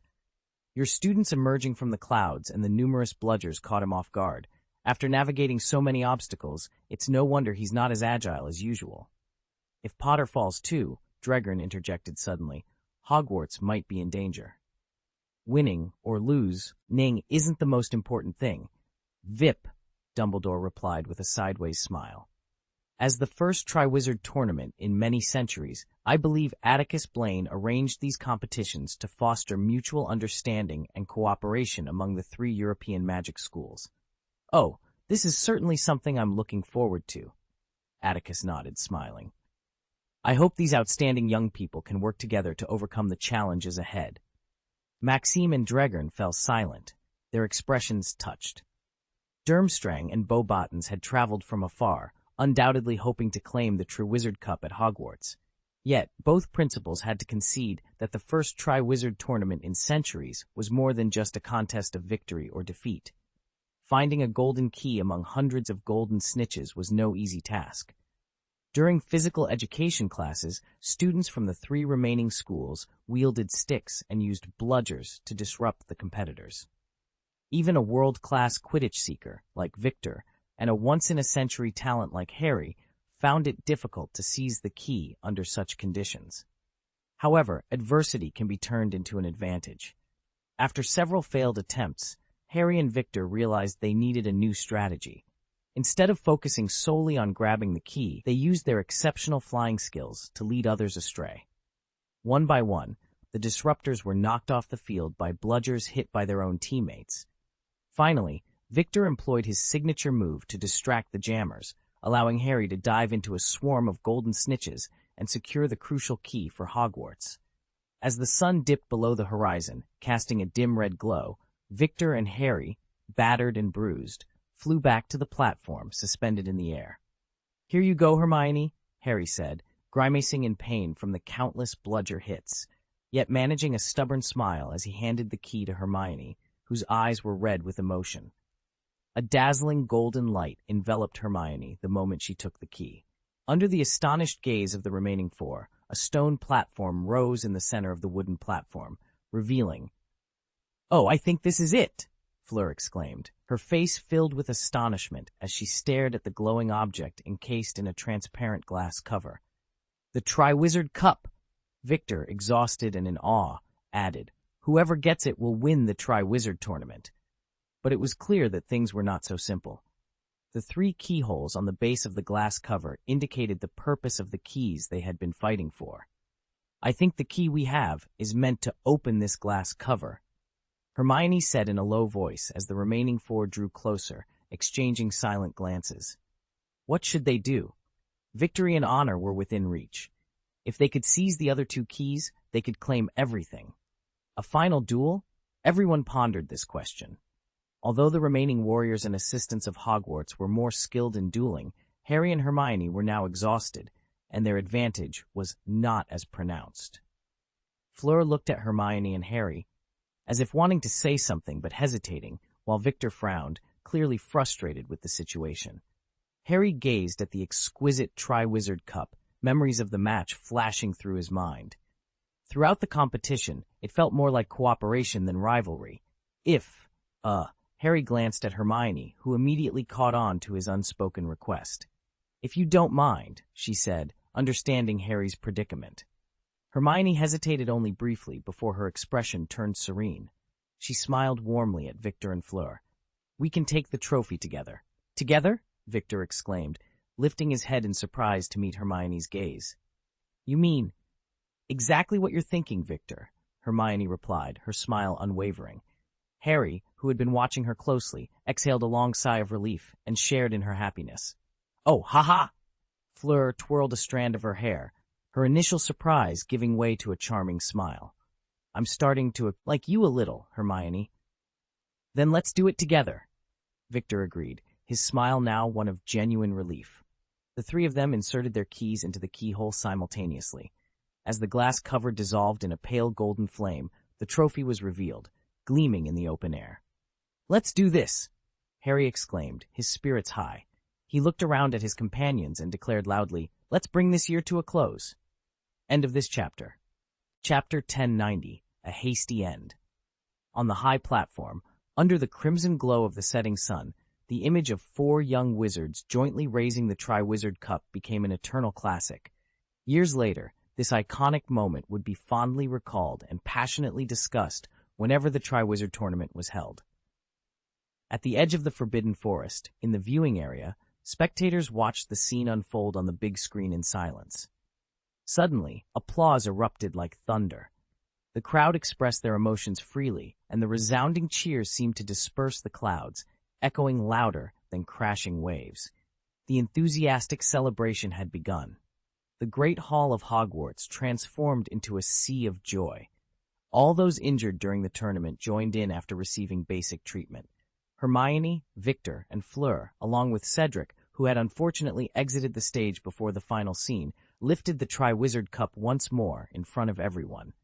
The students who participated in the test of friendship, along with nearly everyone at the feast, posed for photos with the trophy. Warm smiles adorned every face. "It doesn't get any better than this, Atticus," Dumbledore remarked, standing among the crowd with Atticus Blaine. The staff table had been removed, and Dumbledore, wiping his moist eyes after removing his half-moon glasses, spoke to Atticus. Atticus smiled slightly, sharing in the satisfaction of the moment. He considered it a small compensation for what was to come. Atticus's gaze swept over Draco's group, who were also reveling in the celebration. As he observed each joyful face, a faint emotion stirred within him. Ms. Bones hurried away after delivering a brief congratulatory speech. Despite Atticus's advice not to dwell on the recent prison break, her upright character wouldn't allow her to stand idly by. 1,000 galleons, Ron exclaimed, trembling as he held the reward he received for assisting the warriors. His eyes were red with excitement. "This is like a dream," he shouted, nearly yelling. "How much did you get, Hermione?" Harry asked, smiling as he tucked his purse into his pocket. 5,000 in all, Harry," Hermione replied, blushing with happiness. The champion should have received more, but since we all shared the trophy, the prize money was divided equally. "Oh, I can't imagine how much money those goblins made from this game." Sirius and the others chuckled, standing behind the 3 young friends discussing their earnings. Mrs. Weasley beamed with pride. "They distributed nearly 50,000 galleons to reward every young wizard who participated in the competition," she exclaimed. "Well, you may consider goblins cunning, Molly," Remus interjected with a smile, "but never doubt their ability to make money." Mrs. Weasley nodded emphatically, then turned to Ron, extending her hand. Give me the purse, Ron. I'll keep it safe for you. Oh, it's my money, Mom. Ron's smile froze, and he shouted in despair. Ron is right, Molly, Mr. Weasley gently advised. This is a reward for Ron's courage in standing in the championship arena. You shouldn't take it away. Oh, I don't intend to keep it for myself, Mrs. Weasley assured, her eyes firm as she looked at the desperate Ron. When you come of age, I'll return it to you. But right now, it's too dangerous for an underage wizard to keep such a large sum of gold. Mom, Ron's spirits lifted slightly, but he still hoped to keep his wealth personally. After all, it was 1,000 galleons. You can keep some of the gold as pocket money, but the rest must be given to me for safekeeping, Ron. Mrs. Weasley insisted. Am I destined never to be a rich man? Ron's forlorn expression made everyone burst into laughter. There is something I want to tell you, Sirius began, his smile fading. Atticus Blaine glanced at Amelia, who was deep in conversation with Harry, and then turned his serious gaze to Harry. Oh, are you going to keep the gold for me too, Sirius? Harry asked, his face still lit with joy, not yet grasping the gravity of Atticus's demeanor. However, Remus and Arthur immediately understood that Atticus intended to reveal the truth to Harry. After a moment's hesitation, neither of them intervened. The truth was bound to come out, especially with the news set to inundate Hogwarts by morning. In fact, it's something much more serious than gold, Harry, Atticus said, scanning the surroundings with a grave expression. Let's discuss it. Hermione, Ron, if you'd like to join us, you're welcome. With that, the group maneuvered past a few Gryffindor seniors who were mixing butterbeer with orange juice and made their way toward the entrance hall. The festive atmosphere of Hogwarts contrasted sharply with the somber night that enveloped the earth. They walked a bit further to ensure the castle's noise wouldn't disrupt their conversation. As they moved, the solemn expressions of Atticus, Remus, and Mr. Weasley alerted Harry, Hermione, Ron, and the still unaware Mrs. Weasley that something serious was afoot. What on earth is going on, Sirius? Harry asked urgently, his earlier relief replaced by a frown. There is something, Atticus began, exchanging glances with Remus and Arthur before meeting Harry's green eyes with a solemn look. It happened this morning. It's been confirmed that there was a serious prison break at Azkaban. Harry blinked, confusion clouding his eyes. Azkaban breakout? Mrs. Weasley gasped, staring at Atticus in disbelief. Yes, Molly, Mr. Weasley said gravely. Scrimgeour brought the news this morning. There must be chaos outside now. You mean, Hermione whispered, covering her mouth, her brown eyes wide with fear, someone like Cleona who fought with Blaine? Yes, she's among them, Atticus confirmed with a heavy nod, his eyes dark, along with others who escaped. To put it simply, the Death Eaters who were imprisoned for serving Voldemort have broken free from Azkaban. A suffocating silence descended as Harry, Hermione, and Ron stared at Atticus, while Mrs. Weasley turned pale, looking as if she might faint. But how is this possible? Ron murmured, forgetting about his purse. There are Dementors there. They can't all be animagi like you. They didn't escape on their own, Atticus replied, his voice cold and hard. Another group broke into Azkaban and freed these Death Eaters. Voldemort, Harry finally managed to say, his voice strained. It was planned by Voldemort. Who else? Remus added, his expression icy and his tone filled with hatred. He chose this moment carefully, with the Triwizard Tournament occupying both Dumbledore and Atticus. Didn't the Ministry notice anything? Hermione's voice was shrill with disbelief. This can't have been a spur-of-the-moment idea. The Dark Lord must have planned it for a long time, and the Ministry's security should have been involved. If you knew Voldemort, Hermione, Atticus said coldly, you'd know he's always been adept at orchestrating conspiracies and terrorist attacks. Foolish Fudge is no match for him.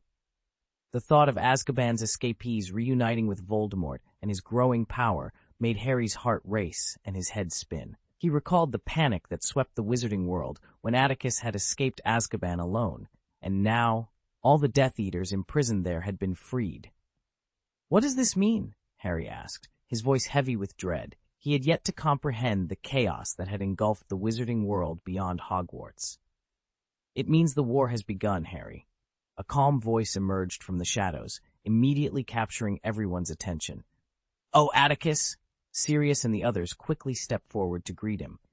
Do you and Dumbledore have any plans? We can't depend on Fudge for our next move. Atticus Blaine raised a hand, signaling Sirius to hold his questions. His commanding gaze swept over Harry, Hermione, and Ron, who stood there, bewildered and anxious about what lay ahead. I'm sorry to disrupt this moment of happiness for you and your friends, Harry, Atticus said, his voice steady yet filled with urgency. But now, I need you to return to the dormitory, pack your belongings, and come with me. End of this chapter. Chapter 1091, Leaving the Magic World. In the field before the Grand Hall, Harry stood, his mind reeling from the unsettling news. Professor Blaine's directive left him stammering. But, where are we going? What about my luggage? The semester still has a few days left, Professor. Could it be that Voldemort is rallying his newly returned followers to attack Hogwarts? Sirius and Remus exchanged puzzled glances at Atticus Blaine. I'm taking you back to the Dursleys, Harry, Atticus replied, his serious tone causing Harry to flinch. Softening his expression, he continued, We need to stay at your aunt and uncle's house for one night. Tomorrow morning, we'll head to number 12, Grimmauld Place. You'll spend the summer there. The prospect of spending the summer at Sirius's house momentarily lifted Harry's spirits, easing his fear. Why don't we just go to Grimmauld Place now, Professor? Well, they are your aunt and uncle, after all, aren't they, Harry? Atticus said calmly. You've spent every summer there before. Since I'm taking you away this summer, I think it's only right to give them an explanation. Is it because of a Death Eater breakout, Professor? Hermione asked, her face pale with concern. Are you worried that Harry isn't safe with his aunt and uncle? Oh, I could write them a letter. The Dursleys would be thrilled to know I'm not bothering them this summer. Harry grinned, momentarily distracted from the grim reality of Voldemort's growing power. It would be more polite to explain it yourself, Harry, Atticus advised, looking at him steadily. After all, they are your guardians. Harry grunted. That had been true before Sirius returned to the wizarding world, but now his godfather was back, wasn't he? Sirius listened intently, his brows furrowed. He couldn't understand why Atticus would show such deference to Harry's unpleasant Muggle relatives. The more plausible reason was what Dumbledore and Atticus had previously mentioned. Harry needed to return to the Dursleys during the summer. But why the urgency? The Triwizard Tournament celebration dinner hadn't even concluded, and it was already night. Why was Harry being asked to pack and return to the Dursleys immediately?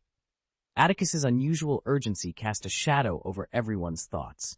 And you, Hermione and Ron, Atticus continued, turning his attention to them. Ron and Hermione were taken aback, not expecting Professor Blaine to address them. Do they need to leave tonight too, Atticus? Sirius asked, unable to contain his curiosity. You two, along with Harry, should pack your bags. Arthur, Molly, can Ron stay at Grimmauld Place for a while? And Hermione, I suggest you write a letter to your parents, using any excuse you like, to say you need to stay in the wizarding world a bit longer. Then you and Ron should head to Grimmauld Place tonight, Atticus instructed calmly. What is going on, Atticus? Remus asked, his expression grave. Is Voldemort preparing for an all-out war?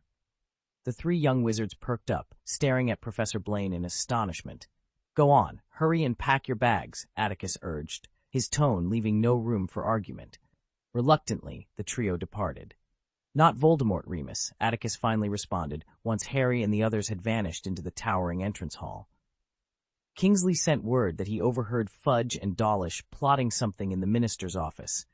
He only caught one sentence from Dawlish. The minister and Dawlish? Mr. Weasley paled, his lips trembling. What did they say? Harry Potter is doomed, Atticus recounted calmly. Those were Dawlish's exact words. Headmaster Dumbledore and I both believe that Fudge is planning something concerning Harry to divert public attention. Atticus Blaine was determined to resolve the dire situation the Ministry of Magic was currently facing. Oh, and by the way, it might also curb the arrogance of Dumbledore and me, who are not exactly known for following orders, he mused. A sudden gust of wind drowned out Sirius's roar, leaving a brief silence in its wake. Thump, thump, thump. The sound of hurried footsteps echoed through the ancient corridors and staircases of Hogwarts, as all students, faculty, and even the ghosts gathered in the Great Hall. Harry, Hermione, and Ron rushed through the corridors, their footsteps echoing in the hallowed halls.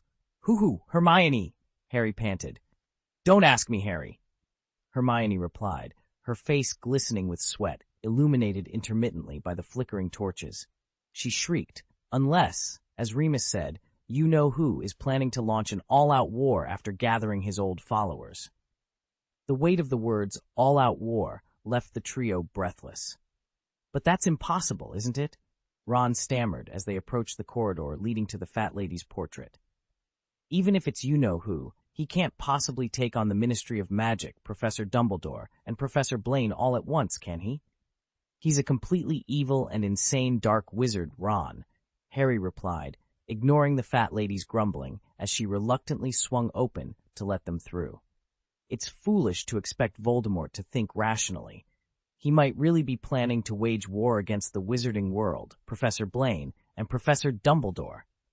They climbed through the portrait hole into the Gryffindor common room, which was eerily quiet with everyone attending the banquet. As Harry hurried towards the spiral staircase, he glanced around the familiar room he had cherished for 4 years. Everything seemed shrouded in a haze, as if a veil had been drawn over the past. A sudden realization struck him.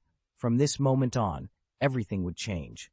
The boys packed their belongings in silence, the fear of the unknown future hanging over them. "Oh, I never realized my luggage was so heavy. How did I ever get it up here?" Ron exclaimed, surprised by the weight of his suitcase. "We didn't do it, Ron," Harry replied, retrieving Hedwig's cage from the window. Though Hedwig was either out for a flight or at the owlery, Harry wasn't worried. He was confident she would find him wherever he went. "The house elves used to help us with our luggage." "Oh, I forgot." Ron slapped his forehead, struggling to push his large suitcase out of the dormitory. "What took you so long?" Hermione asked, folding a letter to her parents into an envelope as Harry and Ron descended to the common room. "The box is very heavy, Hermione." "Could you ask Dom to help? Professor Blaine is waiting for us downstairs," Harry explained, out of breath. "Oh, when will you two learn?" Hermione chided, glaring at them. "We're at Hogwarts, not outside.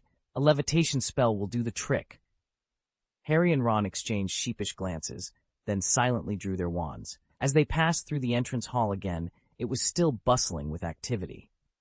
Harry hesitated, deciding not to disturb Hagrid, who was engrossed in conversation with Madame Maxime. "Are you sure you didn't leave anything behind?" Harry asked, noticing the somber expressions of those waiting for them. Atticus Blaine stepped forward and asked, "Oh, my letter, Professor." Hermione held up the letter she had just spent 5 minutes writing. "I don't have an owl, Professor." "That's not a problem," Atticus replied, snapping his fingers. Instantly, the letter vanished from Hermione's hand. "Go ahead, Harry," Sirius said, struggling to contain his emotions as he gave Harry's shoulder a firm pat. "I'll be waiting for you tomorrow morning so we can have breakfast together." After a brief farewell, Atticus took charge of Harry's luggage, and the two of them strode purposefully across the campus. "How are we going to get back, Professor Blaine?" Harry inquired as they approached the school's large iron gates. "Apparite," Atticus replied. Once they had exited the Hogwarts grounds, he paused. "Fortunately, I've visited your aunt and uncle's house before, so we can apparate directly without needing to trouble Headmaster Dumbledore's Phoenix." Placing a reassuring hand on Harry's shoulder, Atticus initiated the apparition. After a dizzying whirl, the sounds of chirping insects, birds, and the gentle melody of waves in the forest faded away. In their place was a neat, clean path lined with dim streetlights, signaling to Harry that he had left the magical world behind. End of this chapter. Chapter 92, Another Year. The air was filled with the crackling sound of electricity emanating from a nearby lamppost, and the dim light bulb flickered intermittently. Atticus Blaine looked up, observing the swarm of insects circling the bulb. To these fragile creatures, the bulb was as vital as the sun, and they collided with it without hesitation. The summer sky was clear, with a dim moon and stars obscured by the city's neon lights. The asphalt road beneath his feet was so pristine it seemed untouched by dust. On either side of the road, in front of identical townhouses, gardens bloomed with vibrant, colorful flowers. It was just past 9 o'clock, and while Hogwarts was still alive with joy and happiness, The more modern Muggle world had already turned off its lights. Atticus was not surprised. This was typical of the residents of Privet Drive. However, having transitioned from the magical world, where he felt at home, to this mundane environment, his discomfort grew more pronounced. "It's just one night," he reminded himself. "Tomorrow morning, I'll see Ron, Hermione, Sirius, and the others." This thought brought him some comfort. The only house with lights on, 100 feet away, was their destination. Professor Blaine dropped his suitcase to the ground. Atticus pulled his own suitcase and followed Professor Blaine to the place he least wanted to be. Watching the tall figure 2 steps ahead, Atticus felt a sense of nostalgia. It seemed like ages since he had last spent time alone with Professor Blaine. "Professor Blaine?" he called out. Atticus responded with a nasal tone, his attention captivated by the flowers blooming in the private gardens they passed. Atticus bit his lower lip. He knew Professor Blaine understood his confusion, but he wasn't sure if asking would yield an answer. After a moment's hesitation, he decided to approach the topic indirectly. "Sirius told me there was a breakout in Azkaban. Was it the Death Eaters?" "Yes," Atticus replied softly, his eyes still on the clusters of beautiful flowers. "It's frightening, isn't it?" "Well," Atticus hesitated. How should he express it? He had been shocked when he first heard the news, but now he felt more at ease, especially in the presence of the wizard hailed as the strongest in the contemporary magical world. His tension diminished. "How did they manage it?" Atticus asked another question. "You know, Atticus," Professor Blaine said, retracting his gaze. Realizing he was still in his wizard robe, he quickly waved his wand, transforming his attire into a pair of casual pants and a short-sleeved shirt. He sighed. Most things in this world happen by unintended design. Seeing Atticus's puzzled expression, Professor Blaine elaborated. "You can understand that Voldemort has been planning for a long time to rescue his followers from Azkaban, but the Ministry of Magic refuses to acknowledge Voldemort's return or increase their vigilance. In such a case, it's not surprising they were caught off guard." "Do you think," Atticus asked cautiously, "Voldemort will immediately mobilize all his Death Eaters to come after me?" "Oh, that!" Professor Blaine turned and smiled at Atticus. "I don't think he would dare to be so bold." "Because he's afraid of you and Professor Dumbledore?" Atticus's voice lifted slightly. "Mostly Professor Dumbledore, Atticus," Professor Blaine corrected with a smile. "You see, Voldemort also graduated from Hogwarts, and during the years when he was still unknown and powerless, Professor Dumbledore was already a great wizard, renowned throughout the wizarding world. Moreover, Professor Dumbledore is the wisest wizard he had ever met. Therefore, Professor Dumbledore's influence over Voldemort was not solely due to their respective powers." Harry frowned, pondering this for a moment. When his gaze returned to Professor Blaine, clarity dawned upon him. If he were to become a Dark Lord one day, wielding unmatched magical prowess, and was asked to confront Professor Blaine, he would likely still feel fear. So, Rai began, but was interrupted. "Here we are, Harry," Atticus Blaine announced, halting in front of the only house with lights on.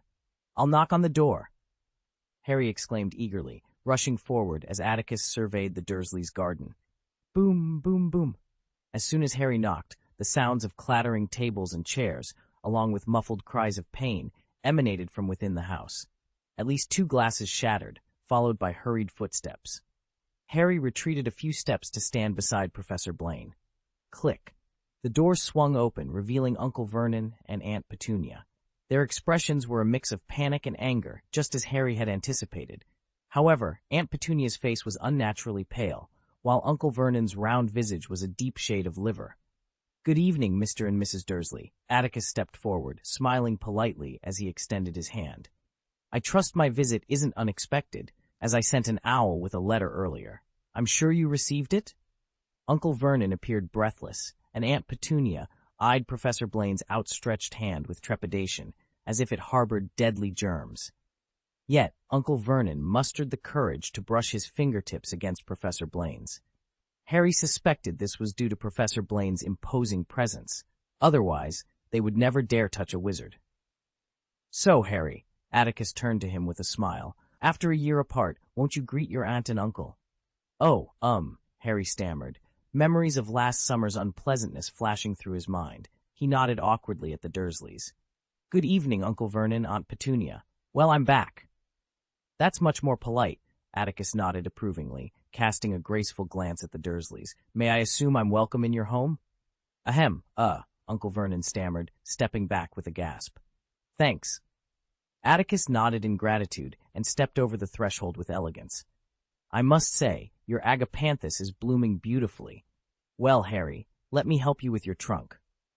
With a snap of his fingers, Harry's trunk floated up the steps, causing Aunt Petunia to nearly scream and Uncle Vernon to press himself against the wall, his face quivering. "If I recall correctly, there's another young boy here. His name is—" "Dudley," Harry supplied, noting his aunt and uncle's stunned expressions. He craned his neck to peer into the living room and kitchen, but saw no sign of Dudley. "Where is he?" "With Piers," Aunt Petunia finally spoke, her voice strained as if someone had gripped her throat. Harry nodded in understanding and turned to Professor Blaine. "Piers is a friend of Dudley's." "What?" Atticus quickly caught on. "I hope my presence isn't the cause?" Uncle Vernon grunted in response. "Well, it's getting late, Harry. Considering we have other matters to attend to in the morning, I suggest you wash up and head to bed soon." "Okay, Professor Blaine," Harry agreed promptly, then carried his suitcase up the stairs. He suspected that Professor Blaine would likely engage in a conversation with the Dursleys. The Dursleys had been silent for a while. "So," Atticus Blaine withdrew his gaze and was about to speak. "You." Uncle Vernon's small eyes, set in his plump face, flickered uncertainly, as if unsure whether to focus on Atticus's face. "Stay. There are no extra rooms, only Dudley's," Uncle Vernon finally managed to say, his voice regaining its usual gruffness. He glanced quickly at Atticus, whose presence always seemed absurd to him, and added, "Petunia has packed, sir." "What?" Atticus expressed his surprise. "Thank you very much. Actually, I can just stay on the couch for one night, but I can't refuse your kindness, can I? That would be rude." "The room is upstairs." Petunia pointed shakily towards the staircase. "Yes, Mrs. Dursley," Atticus replied cheerfully. However, instead of heading towards the stairs, he turned and entered the living room. With a wave of his wand, he repaired the 2 broken cups on the floor and summoned a bottle of mead. "Before we rest, I would like to offer you both the drink, just as a token of my gratitude for your hospitality, okay?" End of this chapter. Chapter 1093. Love Each Other. After tidying up his belongings, Harry descended the stairs to freshen up and discovered that Professor Blaine, along with his uncle and aunt, had already gathered in the living room. Professor Blaine sat alone, leisurely sipping a glass of honey-colored wine. 2 untouched wine glasses rested on the coffee table in front of Uncle Vernon and Aunt Petunia, who seemed reluctant to partake. In a fleeting moment, Harry thought he caught a glimpse of Uncle Vernon casting a resentful glance his way, perhaps blaming him for inviting a wizard like Professor Blaine into their home. Harry chuckled inwardly. If the visitor hadn't been a unique wizard like Professor Blaine, and if Professor Blaine's face didn't bear an uncanny resemblance to Uncle Vernon's former boss, indeed, Professor Blaine's father had been Uncle Vernon's immediate superior, the Dursleys might not have been so accommodating. With a soft click, Harry closed the bathroom door, vanishing from the view of the trio in the living room. "Actually, this conversation wasn't part of my original plan," Professor Blaine began, raising his glass to the Dursleys. "But since we've met on this charming evening, I thought it prudent to inform you of certain circumstances." The couple remained silent, huddled on the sofa. "You may not be aware, but Harry hasn't had a smooth year at Hogwarts," Professor Blaine continued calmly. "Given your limited understanding of the wizarding world, let me simplify. The wizard who once killed Harry's parents, known as the most evil wizard in history, has been resurrected and is active once more." The notion of resurrection seemed absurd. Vernon Dursley opened his mouth but remained silent. In the dimly lit room, Petunia's expression shifted subtly. "Oh, I suppose you grasp the implications, Mrs. Dursley?" Professor Blaine noted the change in Petunia's demeanor. She nodded slightly, hesitantly, and fearfully, but when her husband shot her a look of disbelief, she shook her head in shock. Professor Blaine traced the rim of his wineglass with his fingertips, his gaze distant and contemplative. "Harry has always been a thorn in Voldemort's side." "Why?" Vernon interjected suddenly. Why does that creature hate the boys so much? Ah, well, Professor Blaine took a sip of his mead. In short, during the years Voldemort terrorized the wizarding world, he faced no real opposition. He persecuted those who dared to defy him, and Harry's parents perished because of it. But when Voldemort attempted to kill Harry, he was defeated by the infant Harry. Ridiculous, Vernon muttered under his breath. Thus it's not hard to understand why, upon his resurrection, Voldemort would see Harry as his primary adversary, Professor Blaine explained slowly. It's foreseeable that Voldemort will stop at nothing to eliminate Harry, to prove his invincibility to his followers. Professor Blaine took another sip of his drink. That's why I've decided to keep Harry away from you this summer. Vernon frowned, struggling to comprehend. You mean those criminals could invade my home? He hissed, leaping from the sofa and glaring at Professor Blaine. I won't allow it. Take that boy and leave immediately. Please calm down, Mr. Dursley, Professor Blaine said, raising a hand. Vernon, fearing some magical trick, recoiled in terror, collapsing back onto the sofa, while Petunia stared at Professor Blaine in horror, emitting a whimpering cry. First, there's a powerful spell ensuring both your safety and Harry's while he's here, Professor Blaine assured them. Seeing the couple's silence, he decided to conclude the unpleasant conversation swiftly. There's another reason I wish to take Harry away. Atticus Blaine set his glass down with a soft clink. The current political situation in the wizarding world is quite complicated. Some senior officials at the Ministry of Magic seem intent on thrusting Harry into the spotlight to divert attention from the recent prison break. In fact, it happened today. A sudden crash echoed from Peplake, the bathroom, as a toothbrush cup hit the floor. At this point, we are unsure of the Ministry's exact plans, Atticus continued, glancing at the shifting shadows behind the door and quickening his pace. But the magic protecting this house won't stop the Ministry's law enforcement officers. That's the second reason I want to take Harry away.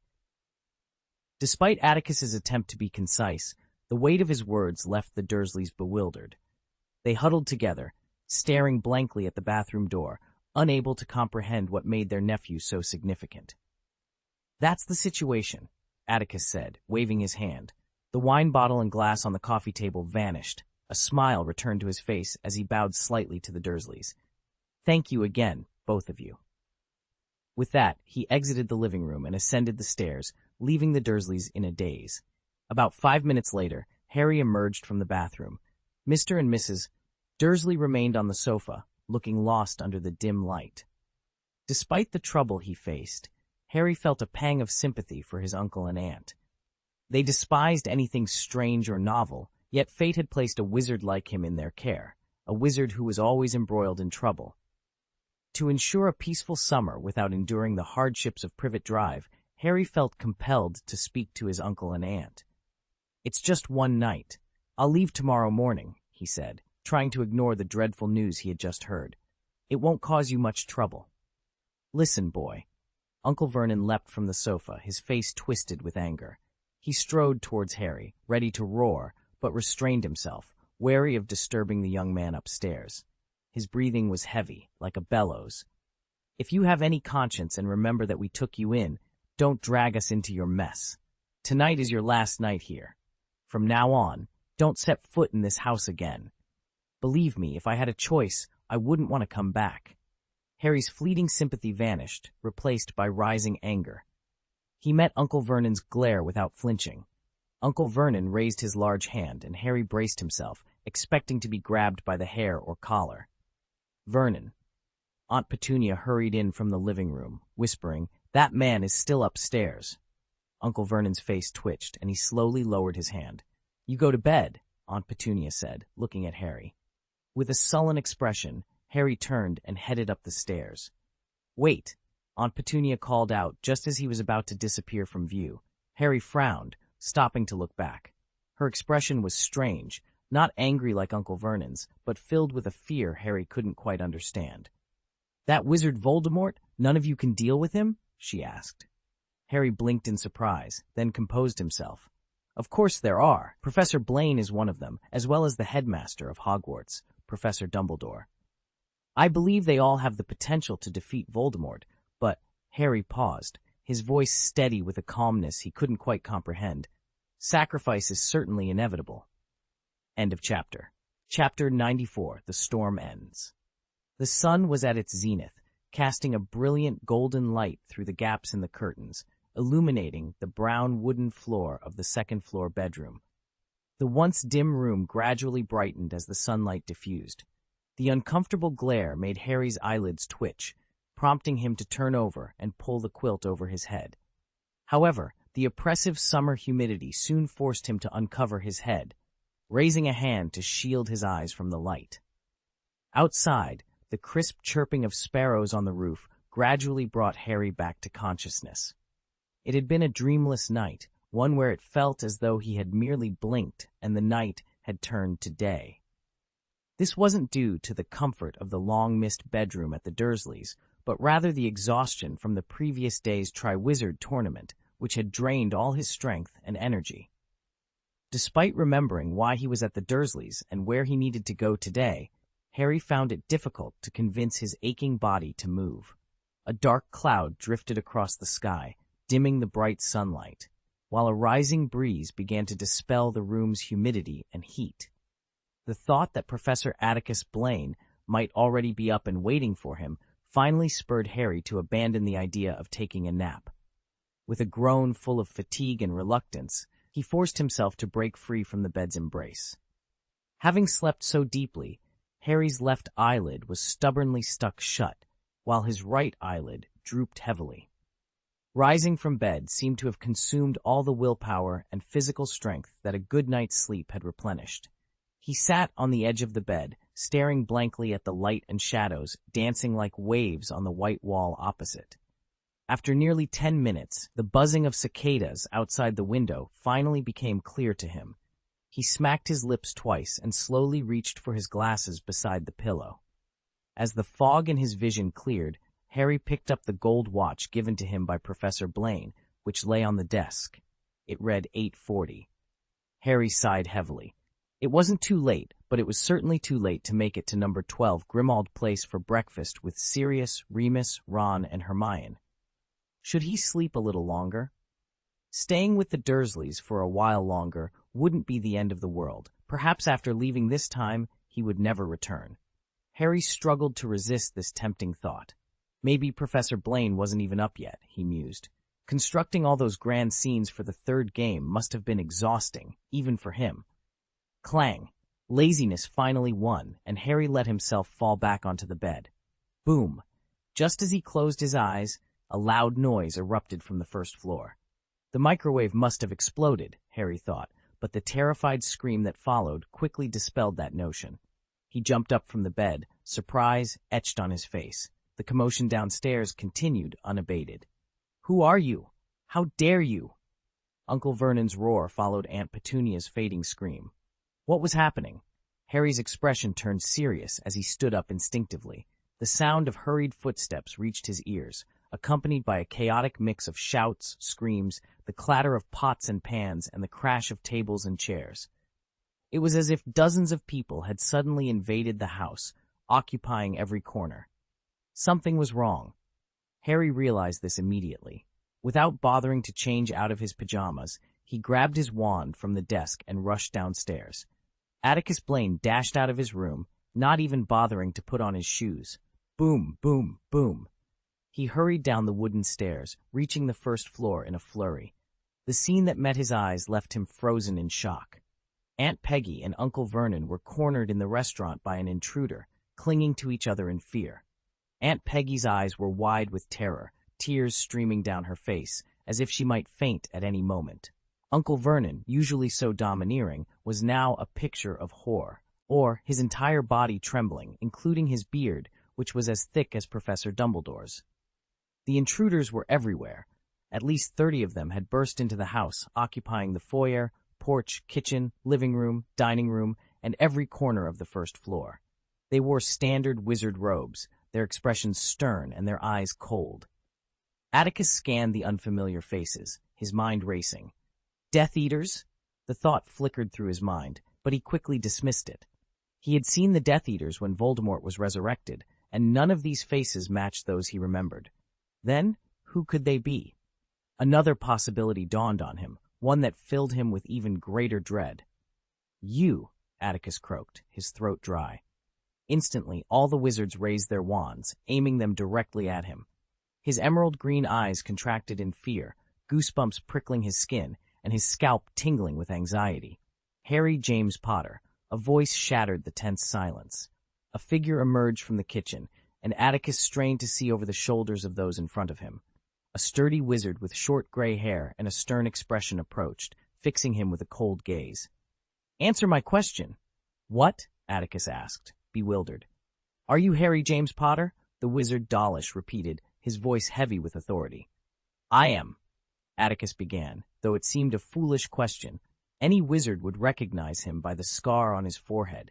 Yet despite the absurdity, he answered, feeling as though the numbness in his scalp was seeping into his mind, clouding his thoughts with a sense of impending doom. "Very good," Dawlish nodded, seemingly satisfied. But his next words sent a jolt through Atticus. "Harry James Potter, you are under arrest." "For what?" Atticus shouted, his voice fierce with confusion and anger. "Why am I being arrested?" Dawlish offered no explanation, merely watching Atticus with a sense of satisfaction. "According to regulations, you must surrender your wand. The Wizengamot will decide whether it should be destroyed or sealed after the final judgment. Of course," Dawlish added with a malicious glint, "you can choose to resist and lose your wand entirely now."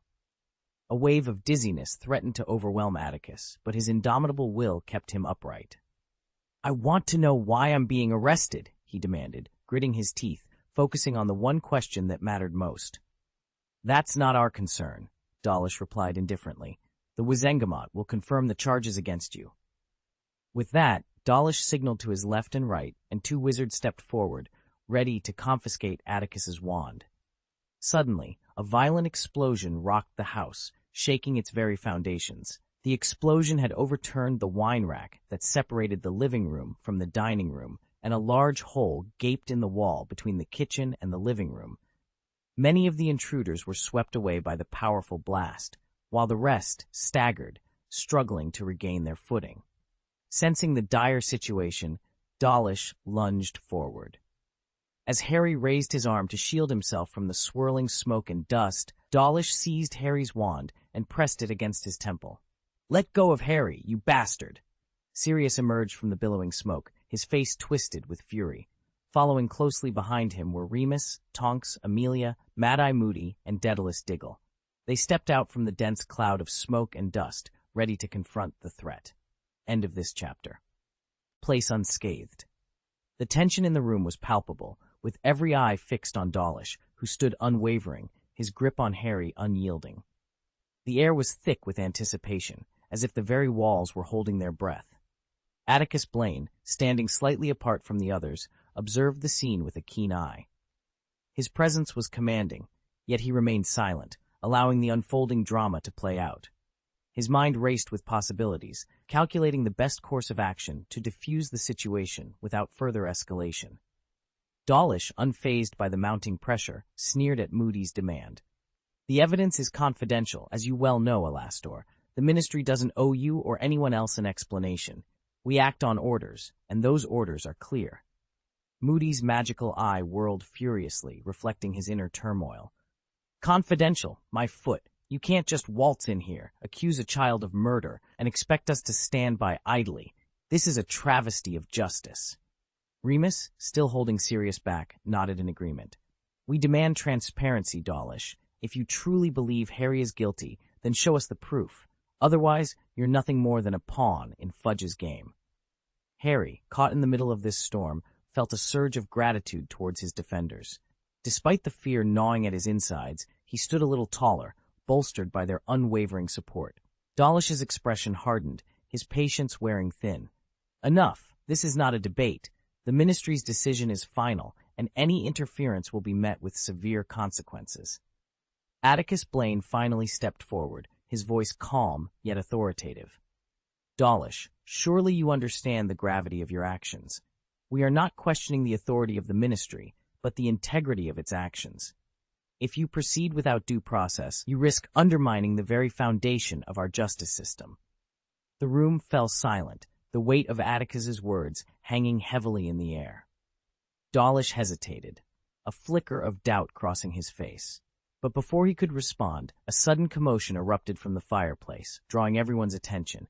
In a burst of green flames, a figure emerged, cloaked in the unmistakable aura of authority.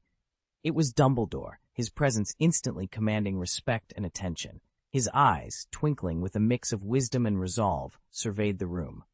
"Dawlish," Dumbledore began, his voice gentle yet firm, "I believe there has been a misunderstanding. Let us resolve this matter with the dignity and fairness it deserves." The tension in the room began to dissipate, replaced by a sense of hope. With Dumbledore's intervention, there was a chance for reason to prevail, and for justice to be served without further bloodshed. Although it was technically the first time Harry had seen the real Mad-Eye Moody, he felt a surge of gratitude towards him. He understood now. Remus was right. This was a conspiracy by the Ministry of Magic, not a real crime on his part. Professor Blaine's words to the Dursleys last night also came to mind. He had no need to worry at all. With Sirius, Remus, and others already present, there was no way he would be taken to Azkaban. "This is a major case," Dawlish stated, still withholding details. "Until all doubts in the case are clarified, we have the right to keep it secret. Harry James Potter must return to the Ministry with us for investigation. I warn you again." Dawlish glared coldly at Sirius and his group. "Back off immediately, or you will all be arrested." "Oh," Moody was visibly angry, baring his teeth at Dawlish. "You want to put me in Azkaban too? That's interesting. Come on and give it a try, you bastard." The tension in the air was palpable, like a bowstring stretched to its limit, ready to snap at any moment. Harry grew nervous again, thinking a fierce battle was inevitable. Just as everyone was about to take action, footsteps echoed on the stairs. Though soft, they sounded deafening to those on the first floor, like the tolling of a massive bell. The man descending the stairs appeared as if he had just woken up. He wore navy blue silk pajamas, a towel draped over his right arm, and a toothbrush cup in his left hand. His soft silver hair was slightly disheveled, likely from sleep. The expressions of the two opposing groups subtly shifted upon seeing him. Atticus Blaine yawned as he reached the first floor. Without acknowledging the two parties on the brink of a showdown, he walked into the bathroom, closed the glass door behind him, and began his morning routine. The sound of running water, a toothbrush scrubbing teeth, and a towel being wet and wrung out filled the silence. Sirius and Remus exchanged glances, the corners of their mouths twitching slightly, and they silently lowered their wands. Dawlish, as if deeply insulted, flushed red, his breathing quickened, and his grip on Harry's wrist tightened. Yet, the wand pointed at Harry's temple trembled slightly. A refreshing exhalation came from the bathroom, and then Atticus turned the door handle and emerged. "Let go," Atticus said calmly, his light purple eyes finally meeting Dawlish's furious gaze. "Blaine, this is from the Minister of Magic," Dawlish began, but before he could finish, Atticus's calm eyes flashed with a thunderous power. A hurricane-like gust of wind erupted from him, stronger than the one Sirius had conjured when he blew up the Dursleys' fireplace. Several aurors caught in its path were knocked into the air. The floor beneath Atticus suddenly gave way with a loud crack. Harry's green eyes, fixed on Professor Blaine, saw only a blur of blue before. Bang! Another heavy crash shook the house. Harry realized his hands, previously bound behind his back, were now free, and the wand at his temple had been removed. Harry quickly turned his head, his breath catching at the sight. Professor Blaine had his back to him, obscuring his expression, but Atticus's open right hand covered Dawlish's face, and Dawlish, unconscious or perhaps worse, had most of his head embedded in the wooden wall. A trickle of blood, the liquid slowly trickled along the fractured wooden board, eventually pooling on the ground and forming a small stream. Sirius, Remus, Tonks, Harry, and Alastor, along with the aurors brought by Dawlish, all watched in astonishment. Their eyes were fixed on Atticus Blaine as he pinned Dawlish against the wall. This moment would be etched into their memories, never to be forgotten. End of this chapter. Chapter 1096. Mission cancelled. Tick, tick. The room was so silent you could hear a pin drop, interrupted only by the sound of blood dripping onto the floor. Stab! Bang! Atticus Blaine slowly withdrew his hand and Dawlish, whose body had lost its support, slid down the wall and finally collapsed onto the floor with a thud. Gulp, Harry swallowed hard. When Professor Blaine turned around, the cold indifference on his face made Harry shudder. Atticus! Mad-Eye was filled with shock and rage. Albus asked us to come here to stop you from killing people. Killing Dawlish will do us no good. You're complicating things. Atticus glanced at the fallen Dawlish as if he were looking at garbage, shook the blood from his hands, and said calmly, "He's not dead." Of course, Atticus wouldn't kill Dawlish. Not now. Otherwise, some things would remain unproven. The fact that Dawlish was not dead was certainly something everyone, including Harry, should be thankful for. However, the mood did not lighten because of this. The Aurors stared at Atticus Blaine in a daze, the powerlessness and fear in their hearts roaring. Unless you produce evidence that Harry Potter committed murder, Atticus's expression softened slightly when facing the remaining Aurors. These people were just following orders and were not the main planners of the conspiracy, so he didn't need to make things difficult for them. Otherwise, I'm afraid I can't agree to you taking Harry Potter away, Atticus said. The Aurors remained silent. If they truly wanted to, they would have immediately moved away from the furious Atticus Blaine, but the Minister of Magic's order put them in a dilemma. Harry opened his mouth to say something, but at that moment, a silver lynx flew through the ceiling and landed in front of him. It was a Patronus. Harry recognized it immediately. He had seen Professor Dumbledore's silver phoenix and Professor Blaine's peculiar snake. The unknown fate of Dawlish made the silver lynx pause for a moment, while Atticus's bloody hand led Kingsley to roughly guess what had happened. However, Kingsley did not comment further. The lynx turned to the Aurors, who stood silent before Atticus, and spoke in a loud, deep voice. Albus Dumbledore reached a consensus with the Minister of Magic 10 minutes ago to allow Harry Potter to be temporarily confined to 12 Grimmauld Place before his trial scheduled for July. The capture mission is cancelled, and all Aurors are to return to the Ministry immediately. A collective sigh of relief was heard among the ruins, and many Aurors looked as if they were about to faint. Atticus. Kingsley's Patronus turned to face Atticus. Albus asked me to send you a message. He is waiting for you at Sirius's old house. He wants to talk to you as soon as possible. After a moment's silence, Atticus nodded. With a slight pop, the silver lynx vanished without a trace. Then get out of here! Mad-Eye glared angrily at the Ministry Aurors. Otherwise, I'm not sure if St. Mungo's has enough wards to accommodate you all. The Aurors, who had previously barged into the house with arrogance, quickly evacuated the Dursleys' home, carrying the half-dead Dawlish in a panic.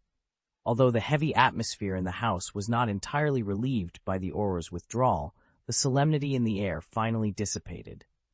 Remus wiped the cold sweat from his forehead and smiled bitterly. Just now, I almost thought you really killed Dawlish, Atticus. In my opinion, there's nothing wrong with killing him, Sirius said, stiffening his neck.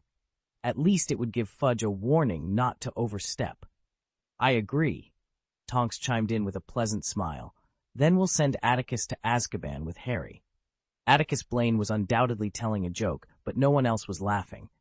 Amelia rushed over to him, her pretty face furrowed with concern. We're all still confused, Atticus. Remus and I were about to head to work when Sirius suddenly returned to tell us that the Minister of Magic announced at the press conference about the Azkaban breakout this morning that the main reason for the incident was the Aurors being distracted by a murder investigation in London. Moreover, they claim to have obtained crucial evidence, and the suspect in the murder is... Amelia glanced at Harry, her brown eyes filled with worry. That's pure nonsense. Before Harry could defend himself, Sirius exclaimed, I've never heard of any murder case being investigated by the Ministry. It's too early to tell, Sirius. Mad-Eye Moody interjected gruffly. Oh, that's impossible, isn't it? Daedalus Diggle adjusted his high-end purple hat and shouted in surprise. You don't really think Harry Potter would kill someone, Alastor? Harry realized he didn't need to defend himself. Among those who had come with Sirius, nearly everyone believed he was being framed. Though he had barely met these people, their unwavering belief in him touched Harry deeply. But the Ministry must have some evidence. Mad-Eye was the only one with a differing opinion. His two blue eyes stared fiercely at Harry. Otherwise, Fudge wouldn't make such a big move unless he wanted to prove to the entire wizarding world that he's a ridiculous clown kid. Moody approached Harry with his cane. "Were you pulling some prank and got caught?" "I didn't, Professor Moody," Harry shouted fiercely. "Oh, don't call me Professor. I never got the chance to teach," Moody yelled even more violently. "Alastor," Remus called out reproachfully. He glanced at Harry, a flash of hesitation in his eyes. Ultimately, he didn't question Harry, but turned his attention back to Atticus. "I don't understand how Fudge could be so foolish," Remus said. "Since the Ministry knows Harry is here, they must also be aware of your presence, Atticus. Did he really think the Aurors could take Harry away from you?" "I'm afraid Fudge doesn't know I'm here," Atticus replied calmly. "He probably found Harry because Harry was still carrying the trace." "What is the trace?" Harry frowned, puzzled. He didn't understand what the trace was, but the knowing looks on the others' faces suggested that Atticus's explanation was convincing. "Go back and ask Hermione for advice, Harry," Atticus said, surveying the devastation around them. With a crisp snap of his fingers, the broken dishes, collapsed walls, shattered floors, and all the furniture in the house were magically restored as if time had reversed. In moments, everything returned to its original state. The Dursleys, who had been forgotten and huddled in the corner, watched the magical scene in a daze. They didn't come to their senses until Atticus approached them. As his shadow enveloped them, the Dursleys began to shiver. They stared at Atticus with horror, and even Uncle Vernon was trembling. Just moments ago, this young man had nearly killed someone in front of them. I. Vernon Dursley's teeth chattered, and he struggled to speak, raising his hand to shield his wife. "I'm sorry to have caused you any trouble," Atticus said, snapping his fingers again. A cloth bag appeared out of thin air, landing in his palm with a clinking sound. "Here is some gold. I hope it can compensate for your distress." Instantly, the Dursleys stopped trembling. After placing the purse in Vernon's arms, Atticus left them and returned to Harry's side. "Please help Harry pack his luggage." "I'll take him to Grimmauld Place first," Atticus Blaine said, placing a reassuring hand on Harry's shoulder. With a soft pop, the two figures vanished from sight, leaving the others behind. End of this chapter. Chapter 1097. Dumbledore's 3 Questions. Ripples of magic spread through the air, causing the chandelier that lit the narrow corridor at the entrance of the old house to creak and flicker. Harry blinked hard, trying to adjust to the dimness of Sirius's old home. Suddenly, a figure rushed towards him, gripping his neck tightly. "Oh, you're here, Harry! How are you? We all heard about it. Did they do anything to you?" The Ministry of Magic was outrageous this time. It was completely illegal.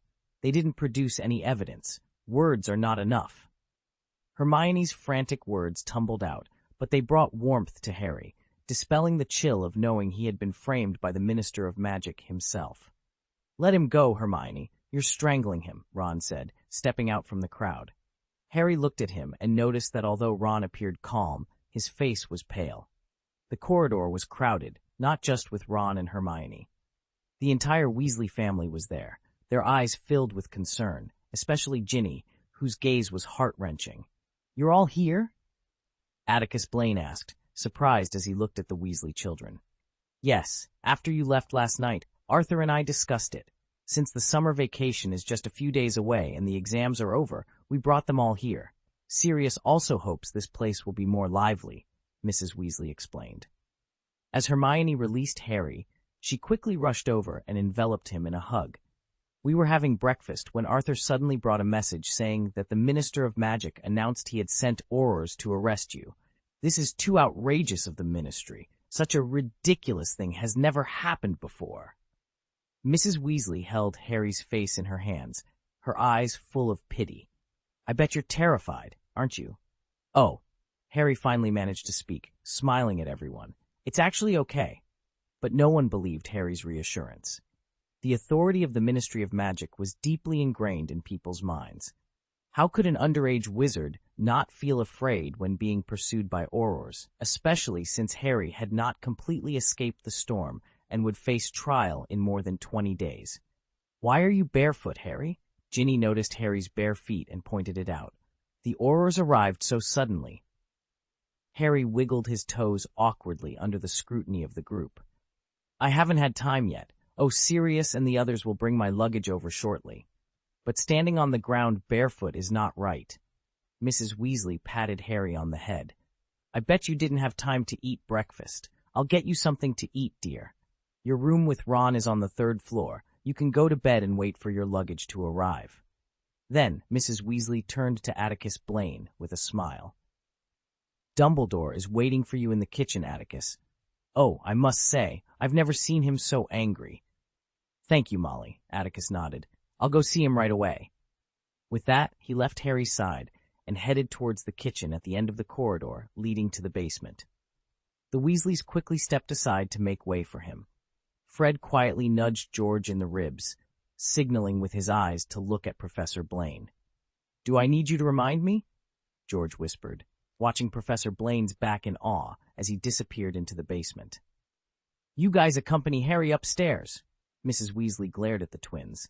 Don't say anything to scare him. Oh, that's totally unfair, Mom. Fred grinned. We're just going to beat him up because he and Victor tricked us in yesterday's game. Mrs. Weasley rolled her eyes at Fred, then followed him down the corridor into the basement. Come on, Harry. I'll show you to our room, Ron said, leading the way upstairs. Rooms, Ron said. Harry had visited Sirius's house once before, and Sirius had given him a tour, so there was nothing new to see. The group hurried up to the 3rd floor. Along the way, Hermione explained to Harry where everyone was staying. Ginny and I are on the 2nd floor, and Amelia is there too. You and Ron have a room on the 3rd floor. Fred, George, and Mrs. Weasley are on the 4th floor. There are 2 bedrooms on the 4th floor, one for Remus and the other for Professor Blaine. Sirius lives on the 5th floor, but he's the only one up there and feels a bit lonely, so he's thinking of moving downstairs. Professor Blaine will be here during the summer too? Harry asked, surprised. Oh, Sirius mentioned that Professor Blaine used to live in that room, and no one dared to touch it. It's always been his, Ron explained as he pushed open the door. The bedroom Sirius had arranged for Harry and Ron wasn't small, but with 2 beds and 6 people crammed inside, it felt a bit crowded. Hermione and Ginny kicked off their slippers and jumped onto Harry's bed, while Fred and George unceremoniously took over Ron's. Ron quickly claimed an old single sofa in the room. Everyone stared at Harry, who was standing barefoot. What do you want to know? Harry asked, rolling his eyes. Don't play dumb, Harry. Ron's voice was tense. You know what we're going to ask. Did Professor Blaine fight with the Aurors? Hermione's voice was tight with concern. What's with the blood on his hands? Who did he kill? George asked eagerly. The Auror's name is Dawlish, Harry said, giving up the struggle and leaning against the door. When he finished speaking, the room fell silent. Everyone stared at Harry in shock. Hermione covered her mouth, disbelief etched on her face. Oh, he didn't kill anyone, Harry quickly clarified. Here's what happened. Meanwhile, Atticus Blaine opened the door to find Dumbledore sitting at the head of the long table in his traveling cloak. Dumbledore's light purple eyes reflected an expressionless face. In the airless basement kitchen, his silver beard swayed slightly, and his weather-beaten face showed signs of strain. Atticus asked calmly, Is your anger directed at Fudge or at me? Mrs. Weasley had been right. Although Dumbledore's face was impassive, Atticus could sense the simmering anger within him. However, Dumbledore's strong self-control allowed him to suppress it. It seemed that events had unfolded beyond his expectations. Dumbledore remained silent, his sharp eyes behind the half-moon spectacles fixed on Atticus. Mrs. Weasley entered the room, intending to speak with them, but seeing the tension between the 2 men, her face turned pale. She whispered a greeting and quickly moved past Atticus to the rough stone counter, preparing breakfast for Harry. The clinking of pots and pans began, but she kept a watchful eye on the long table, her eyes filled with deep concern. Dumbledore's heavy breathing faltered slightly, and Atticus moved his fingers to muffle the sound. Is that dead muggle real, Atticus? Dumbledore's voice, usually gentle, was now hoarse. Yes, Atticus nodded, his response brief. Dumbledore, who had been waiting for this answer, looked as if he hadn't slept for several nights, his expression weary and fatigued. He opened his mouth to ask another question, but hesitated, his eyes flickering with uncertainty. Atticus Blaine, who had endured many hardships in his life, quickly regained his composure. His breathing became slightly uneven. "Is it Cornelius or Harry?" Atticus asked, his lips tightening as he spoke directly, avoiding any unnecessary preamble. "Cornelius Fudge." The old hands, hidden beneath the cloak, suddenly clenched and then relaxed. They emerged from under the cloak, fingers interlacing as they rested on the table.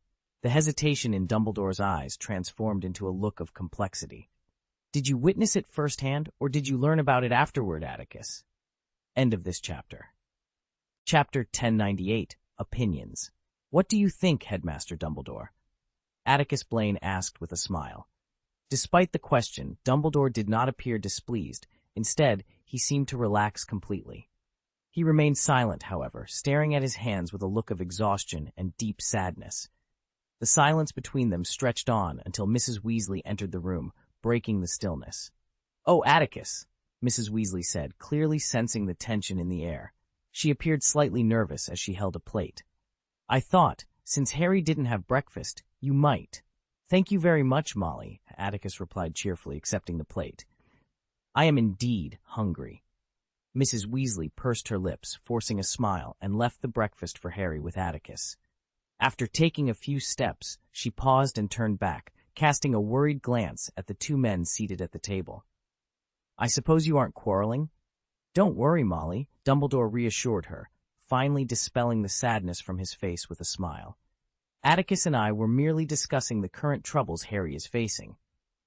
Mrs. Weasley sighed in relief. "That's good. You know, the situation is dire now. We can only rely on you."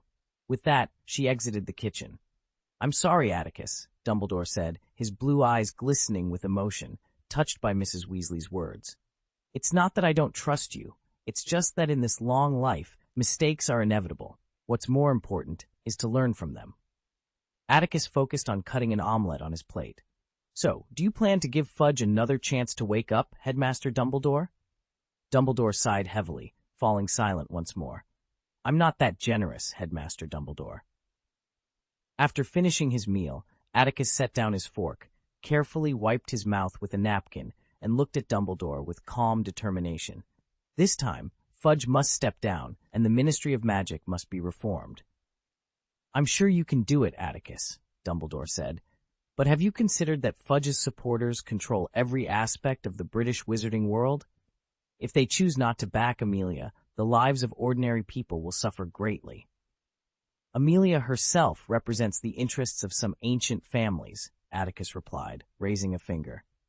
"Even if we don't confront Fudge, we still have a fundamental conflict with most of the pureblood families. Voldemort, this cancer, must be eradicated, and these two-faced individuals pay taxes to the Ministry while funding Voldemort's terror." Atticus raised a second finger. "I am also adept at making an example of someone to send a message." He raised a third finger. "What are your plans next, Atticus?" Dumbledore asked, feeling for the first time somewhat overwhelmed by the vibrant young man across the table. Not only was he unable to completely overshadow Atticus in terms of wizarding skills, but he also found himself at a disadvantage in their strategic discussions. "Everything will have to wait until the Harry situation is resolved and the Ministry reaches a consensus," Atticus said, standing up. "I firmly believe that the government of the wizarding world should take the lead in eliminating evil forces. The Order of the Phoenix is merely a stopgap measure. Is there anything else, Headmaster Dumbledore? I have to meet some old friends in the coming days." "When I visited the Ministry this morning and spoke to Connolly, he mentioned the possibility of some kind of negotiation." Dumbledore hesitated. "I'm not interested in listening to his nonsense, Headmaster," Atticus said, then walked out of the basement kitchen without looking back. The corridor on the first floor was bustling with people, times, understanding the gravity of the situation. Atticus Blaine, having just emerged from the wooden door, found himself facing a group of Order of the Phoenix members gathered in the corridor, their expressions grave and their whispers hushed. As soon as they noticed Atticus, their conversation ceased, and they turned their attention to him with a mix of curiosity and concern. "What's going on?" Atticus inquired, raising an eyebrow slightly. Remus hesitated before speaking. Molly mentioned before heading upstairs that there seemed to be some tension between you and Albus. We were just wondering. Mad-Eye Moody, never one to mince words, interjected with his gruff voice. We're worried that if you and Albus decide to tear this old house down, we won't be able to stop you. What's happening, Atticus? My instincts tell me you know more about that Potter boy, right? Atticus offered a wry smile. There's no need to worry. Just wait and see how things unfold. Even if you're not officially part of the Order, Atticus, you should at least clue us in on your plans. If you're thinking of blowing up the Ministry of Magic, count me out. Mad-Eye added, his tone as blunt as ever. My plan is straightforward, Alastair, Atticus replied with a reassuring smile. Whenever dark forces emerge in the wizarding world, the Ministry of Magic should handle it, rather than relying on us old folks to do the heavy lifting every time. Before leaving, Atticus needed to change his clothes. As he headed towards the stairs, Sirius and the others continued to watch him, seemingly on the verge of speaking but holding back. Don't worry about Harry, Atticus said, deciding to offer them some reassurance. I'll be attending the hearing as Harry's witness on the day of the trial. With that, he ascended the stairs, disappearing from their view. Upon reaching the third-floor landing, Atticus paused briefly, casting a sideways glance at the room shared by Harry and Ron. He hesitated, then moved towards it. Inside, Hermione was animatedly discussing her plan. I intend to buy all the newspapers published in London over the past 3 months. If a murder occurred in the Muggle world, the papers would have reported it. It'll be costly, but luckily, I just received a bonus. She looked at everyone with determination. I need your help to find clues. We can't let the Ministry of Magic act with impunity. And Harry, you could sue them for violating wizarding law during your arrest. Her speech was abruptly cut off by a loud knock on the door. I bet it's Mum here to collect the dishes, Ron guessed, eyeing the greasy plate Harry held. Oh, I just realized, why haven't we seen Creature, Sirius's house elf? Harry asked, finishing his meal and heading for the door. Isn't it his job to cook and clean? Do you really think so, Harry? Hermione's expression shifted from fiery to somber, causing Harry to shrink back, intimidated by her sudden change in demeanor. With so many workers in Remus's workshop, Creature was sent to help cook for them, along with the other elves they hired, Ron explained with a chuckle, opening the door for Harry. The door swung open, revealing Fred and George tumbling off Ron's bed, while Ginny let out a startled yelp and jumped off Harry's bed. The young wizards stood at attention, like soldiers before a commanding officer, as they faced Professor Blaine, who had appeared at the door. I just came to say a word, Atticus said, amused by their silence. He turned to Harry. Since the Ministry has issued a notice, it's best for you to stay home for now. Avoid any unnecessary trouble. Harry nodded several times, fully grasping the seriousness of the situation. Don't take any risky actions in an attempt to prove Harry's innocence. Atticus Blaine advised, casting a meaningful glance at Hermione. It's safer to stay indoors and read the newspaper. Hermione's cheeks flushed a deep red, and she nodded, holding her breath. That's all I have to say. Please, carry on with your discussion, Atticus added with a smile, gently closing the door behind him with a soft click. End of this chapter. Chapter 1099, Team Meeting. The sudden ripples in the air scattered the clear moonlight like a spring breeze, and Severus appeared on the path lined with low thorn bushes leading to Malfoy Manor. It was a sweltering summer night, the heat and humidity lingering even at this late hour. Despite the oppressive warmth, Severus was wrapped tightly in a black robe, his hair slick with either sweat or oil. It was hard to tell. He glanced up at the crescent moon hanging high in the night sky before taking a step forward, his mood growing heavier with each stride toward Malfoy Manor. As he drew closer, the mansion emerged from the darkness, its silhouette becoming clearer. A gray mist, like a shroud, enveloped the manor, causing Severus's usually indifferent eyes to flicker with curiosity. This peculiar phenomenon had only appeared after the Dark Lord took residence, suggesting he was the source. What did it signify? Severus recalled that during the Dark Lord's previous rise to power, such phenomena were absent. Had the Dark Lord acquired new powers, or had his resurrection made him even more malevolent? Passing through the wrought iron gate, Severus felt as though he had stepped into late autumn. The lawns, segmented by pathways, had turned a dull yellow, and the sycamore trees had lost their vibrant green, casting a desolate aura over the grounds. The white peacocks, once a symbol of the Malfoy family, had vanished without a trace. Though the air carried no discernible odor, an unsettling stench of decay seemed to linger in the senses. On his last visit, Severus had noticed subtle signs but had dismissed them. Now the strange occurrences were too glaring to ignore, and he resolved to inform Dumbledore and Atticus Blaine. This thought lingered as Severus crunched along the gravel path to the mansion. However, upon pushing open the door of the towering white building, the darkness and a pungent odor overwhelmed him, burying his thoughts deep within his soul. A long table stretched nearly the entire length of the marble-floored room, with people seated on either side. As Severus entered, he felt the weight of their gazes, hidden in the shadows. The atmosphere was oppressive, and though no one spoke, Severus sensed malice in some of those stares. "I almost thought you wouldn't make it, Severus," came a voice.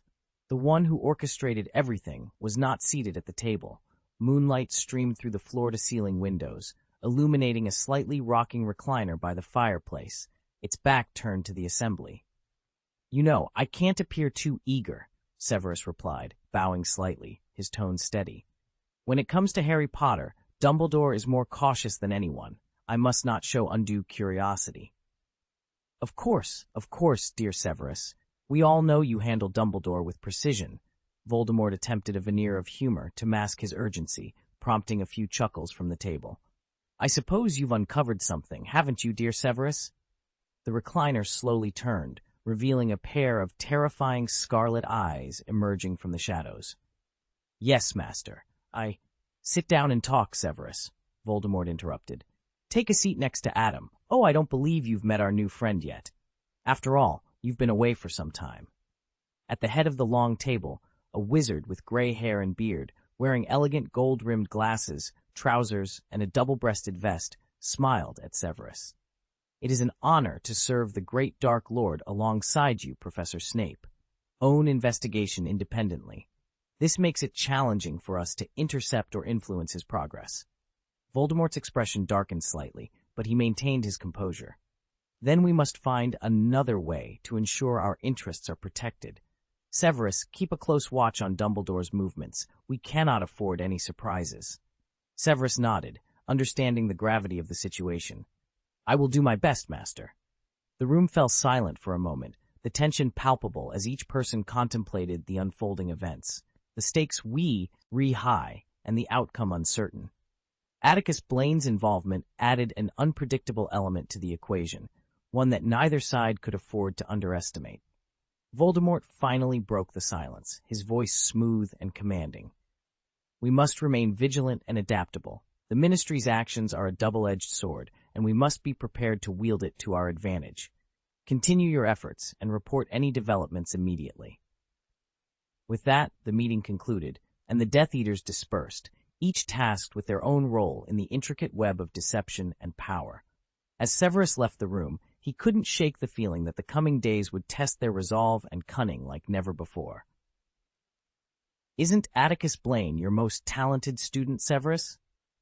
Antonin Dolikov's long face twisted into a sinister smile. "You could offer to join his investigation. Surely, he would trust you, wouldn't he?" Severus curled his lips in disdain, initially dismissing the suggestion. However, after a moment of contemplation, he addressed Voldemort, who appeared deep in thought. "Such a move would raise suspicions among many," Severus remarked. "The Order of the Phoenix, including Dumbledore and Blaine, are well aware that I would prefer Harry Potter to be locked away in Azkaban rather than see him exonerated." End of this chapter. Chapter 1100, Seminar on the Development Path of Evil Forces. Whether it's the Ministry of Magic, Dumbledore, or Atticus Blaine, aiding any side does not serve our interests. "I believe it's best for us to sit back and watch them weaken each other," Voldemort began, his voice silencing the room instantly. The light glinted off his gold-rimmed glasses as he spoke. Adam Vogel remained silent for a moment before finally bowing respectfully to Voldemort. "I am deeply inspired by your insight. However, esteemed Dark Lord, might we consider relocating our base?" Adam suggested. The idea of moving the base caught the attention of the Death Eaters, their eyes fixed on Adam Vogel with a mix of anger, sarcasm, excitement, and contemplation. The Malfoys, seated in the middle of the long table, clenched their hands beneath it, lowering their eyes to conceal their eagerness. Relocate the base? You mean leaving Malfoy Manor? Voldemort's narrow red eyes focused on Adam. What prompts such an intriguing thought, Adam? Ha ha! Are you suggesting we repay Lucius for rescuing you from Azkaban? After all, accommodating us here has cost him a fortune.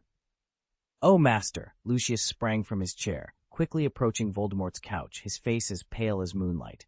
Serving you is the greatest honor of my life. The gold spent is insignificant compared to your favor. Relax, my friend. Voldemort laughed sharply. I was merely jesting. I am grateful to your servant for saving us and Jasna from that hell, but my proposal is unrelated to this, dear Dark Lord, Adam said, rising from his seat to stand beside Malfoy. Based on some information I've gathered, we must consider that if Blaine triumphs over Fudge in this political struggle, Cornelius Fudge's wisdom pales in comparison to Blaine and Dumbledore. Adam looked earnestly into Voldemort's red eyes. If Fudge fails and steps down, Amelia Bones is the most likely candidate to become the British Minister of Magic. She is Blaine's puppet and will undoubtedly follow his orders, intensifying the crackdown on us. This would be highly disadvantageous. Despicable scum! Coward! Bella, seated 2 places away from Malfoy, leapt up, cursing wildly. You're terrified of Blaine, aren't you? Because you've failed against him before. Adam remained unmoved, though a deep hatred flickered in his brown eyes. Bella, Voldemort interjected coldly. Do not be rude to our new friends. Bellatrix immediately recoiled, but then looked at Voldemort with fervent eyes, shouting fanatically, My lord, if you find Blaine troublesome, I am willing to eliminate him for you. There was a pause. I admire your courage, Bellatrix. Severus's calm words caused Bellatrix to grin at him. Temporarily withdrawing from Britain offers us numerous advantages, dear Dark Lord, Adam continued. Here, Dumbledore and Blaine will always be obstacles, doing everything in their power to resist you. Although the British Ministry of Magic is currently led by a foolish minister, a change in leadership would complicate matters for us, as most ministry employees have experienced the last war with you and are more seasoned. By relocating our base, regardless of the country, its magical government will be powerless against us. We can expand our influence confidently. Eventually, our power will encircle Britain, leaving Dumbledore and Blaine with no choice but to surrender. Adam's remarks sparked renewed discussion among the Death Eaters. The Death Eaters nodded in agreement, though some expressed disdain at the proposal. Severus Snape's dark eyes briefly locked onto Adam Vogel, a man with the demeanor of a scholar, before quickly looking away. Perhaps it had been a mistake for Atticus Blaine to imprison this man in Azkaban rather than execute him. The discussion continued for a while before gradually dying down, and the Death Eater's attention returned to Voldemort. Your proposal is quite intriguing, Adam. I am almost tempted, Voldemort said, causing Adam to frown, ready to offer another suggestion. However, Voldemort raised a hand, exerting a palpable pressure, and his red, snake-like eyes turned vicious. But have you overlooked one thing, my dear friend? Voldemort's smile was cold. Wouldn't this make the foolish world think we retreated because we were, afraid of Dumbledore and Blaine? A thunderous roar erupted in the room, breaking the previously restrained atmosphere. The Death Eaters leapt from their seats, shouting loudly. Bellatrix was moved to tears. We are their nightmare, Alecto Caro shouted, standing on a chair. Jasna, who had remained silent, watched the Death Eaters with a growing sense of disbelief. They were truly mad, she thought. Anyway, Voldemort's voice rose slightly as he surveyed his followers with satisfaction. I have no intention of leaving England, Adam, but, he paused, looking at the silent Adam, you are right, Amelia Bones will indeed be a problem for us. A glimmer of light appeared in Adam's brown eyes. Find a way to eliminate Amelia Bones, Voldemort commanded grimly. This is the first task Lord Voldemort assigns to you, Adam. Under the watchful eyes of everyone, Adam slowly leaned forward and knelt on one knee. It is an honor to serve you, dear Dark Lord. Oh, one more thing. Yes? Voldemort prompted. Ekstad still holds many of our compatriots captive. Dear Dark Lord, I believe they would also be your staunch supporters. Proceed, Adam. The Death Eaters will support you, Voldemort replied lazily. Voldemort also needs more supporters. Lucius, Adam, and Bellatrix returned to their seats as Voldemort rose from his recliner. The moonlight was obscured by a gray fog. Voldemort paced in front of the fireplace, his form shrouded in darkness, with only 2 scarlet points flickering. I trust my loyal Death Eaters have not forgotten that Voldemort's defeat over the past 14 years stemmed from a prophecy that was not fully understood, he said. Severus Snape's expression shifted slightly as he sat at the conference table, his emotions in turmoil. When vigilance pulled him back to reality, he found the 2 red lights fixed on him. "Please forgive me, my lord," Severus said, shocked. He rose from his seat, knelt on one knee, and spoke in a hoarse voice. "If it weren't for that prophecy—" "Please don't misunderstand me, my dear Severus," Voldemort's eerie voice emerged from the darkness. "Though it caused Voldemort to suffer for 14 years, I must thank you for uncovering it for me." Severus breathed a sigh of relief. Voldemort had interpreted his earlier turmoil as regret for providing the prophecy that led to his downfall. The prophecy is housed in the Department of Mysteries, and only Harry Potter and I can access it. "I can't expect Dumbledore to be so kind as to tell me everything," Voldemort continued. The scarlet lights in the darkness froze, casting their glow over all the Death Eaters. "I have an idea. You need to find out its exact location for me." End of this chapter.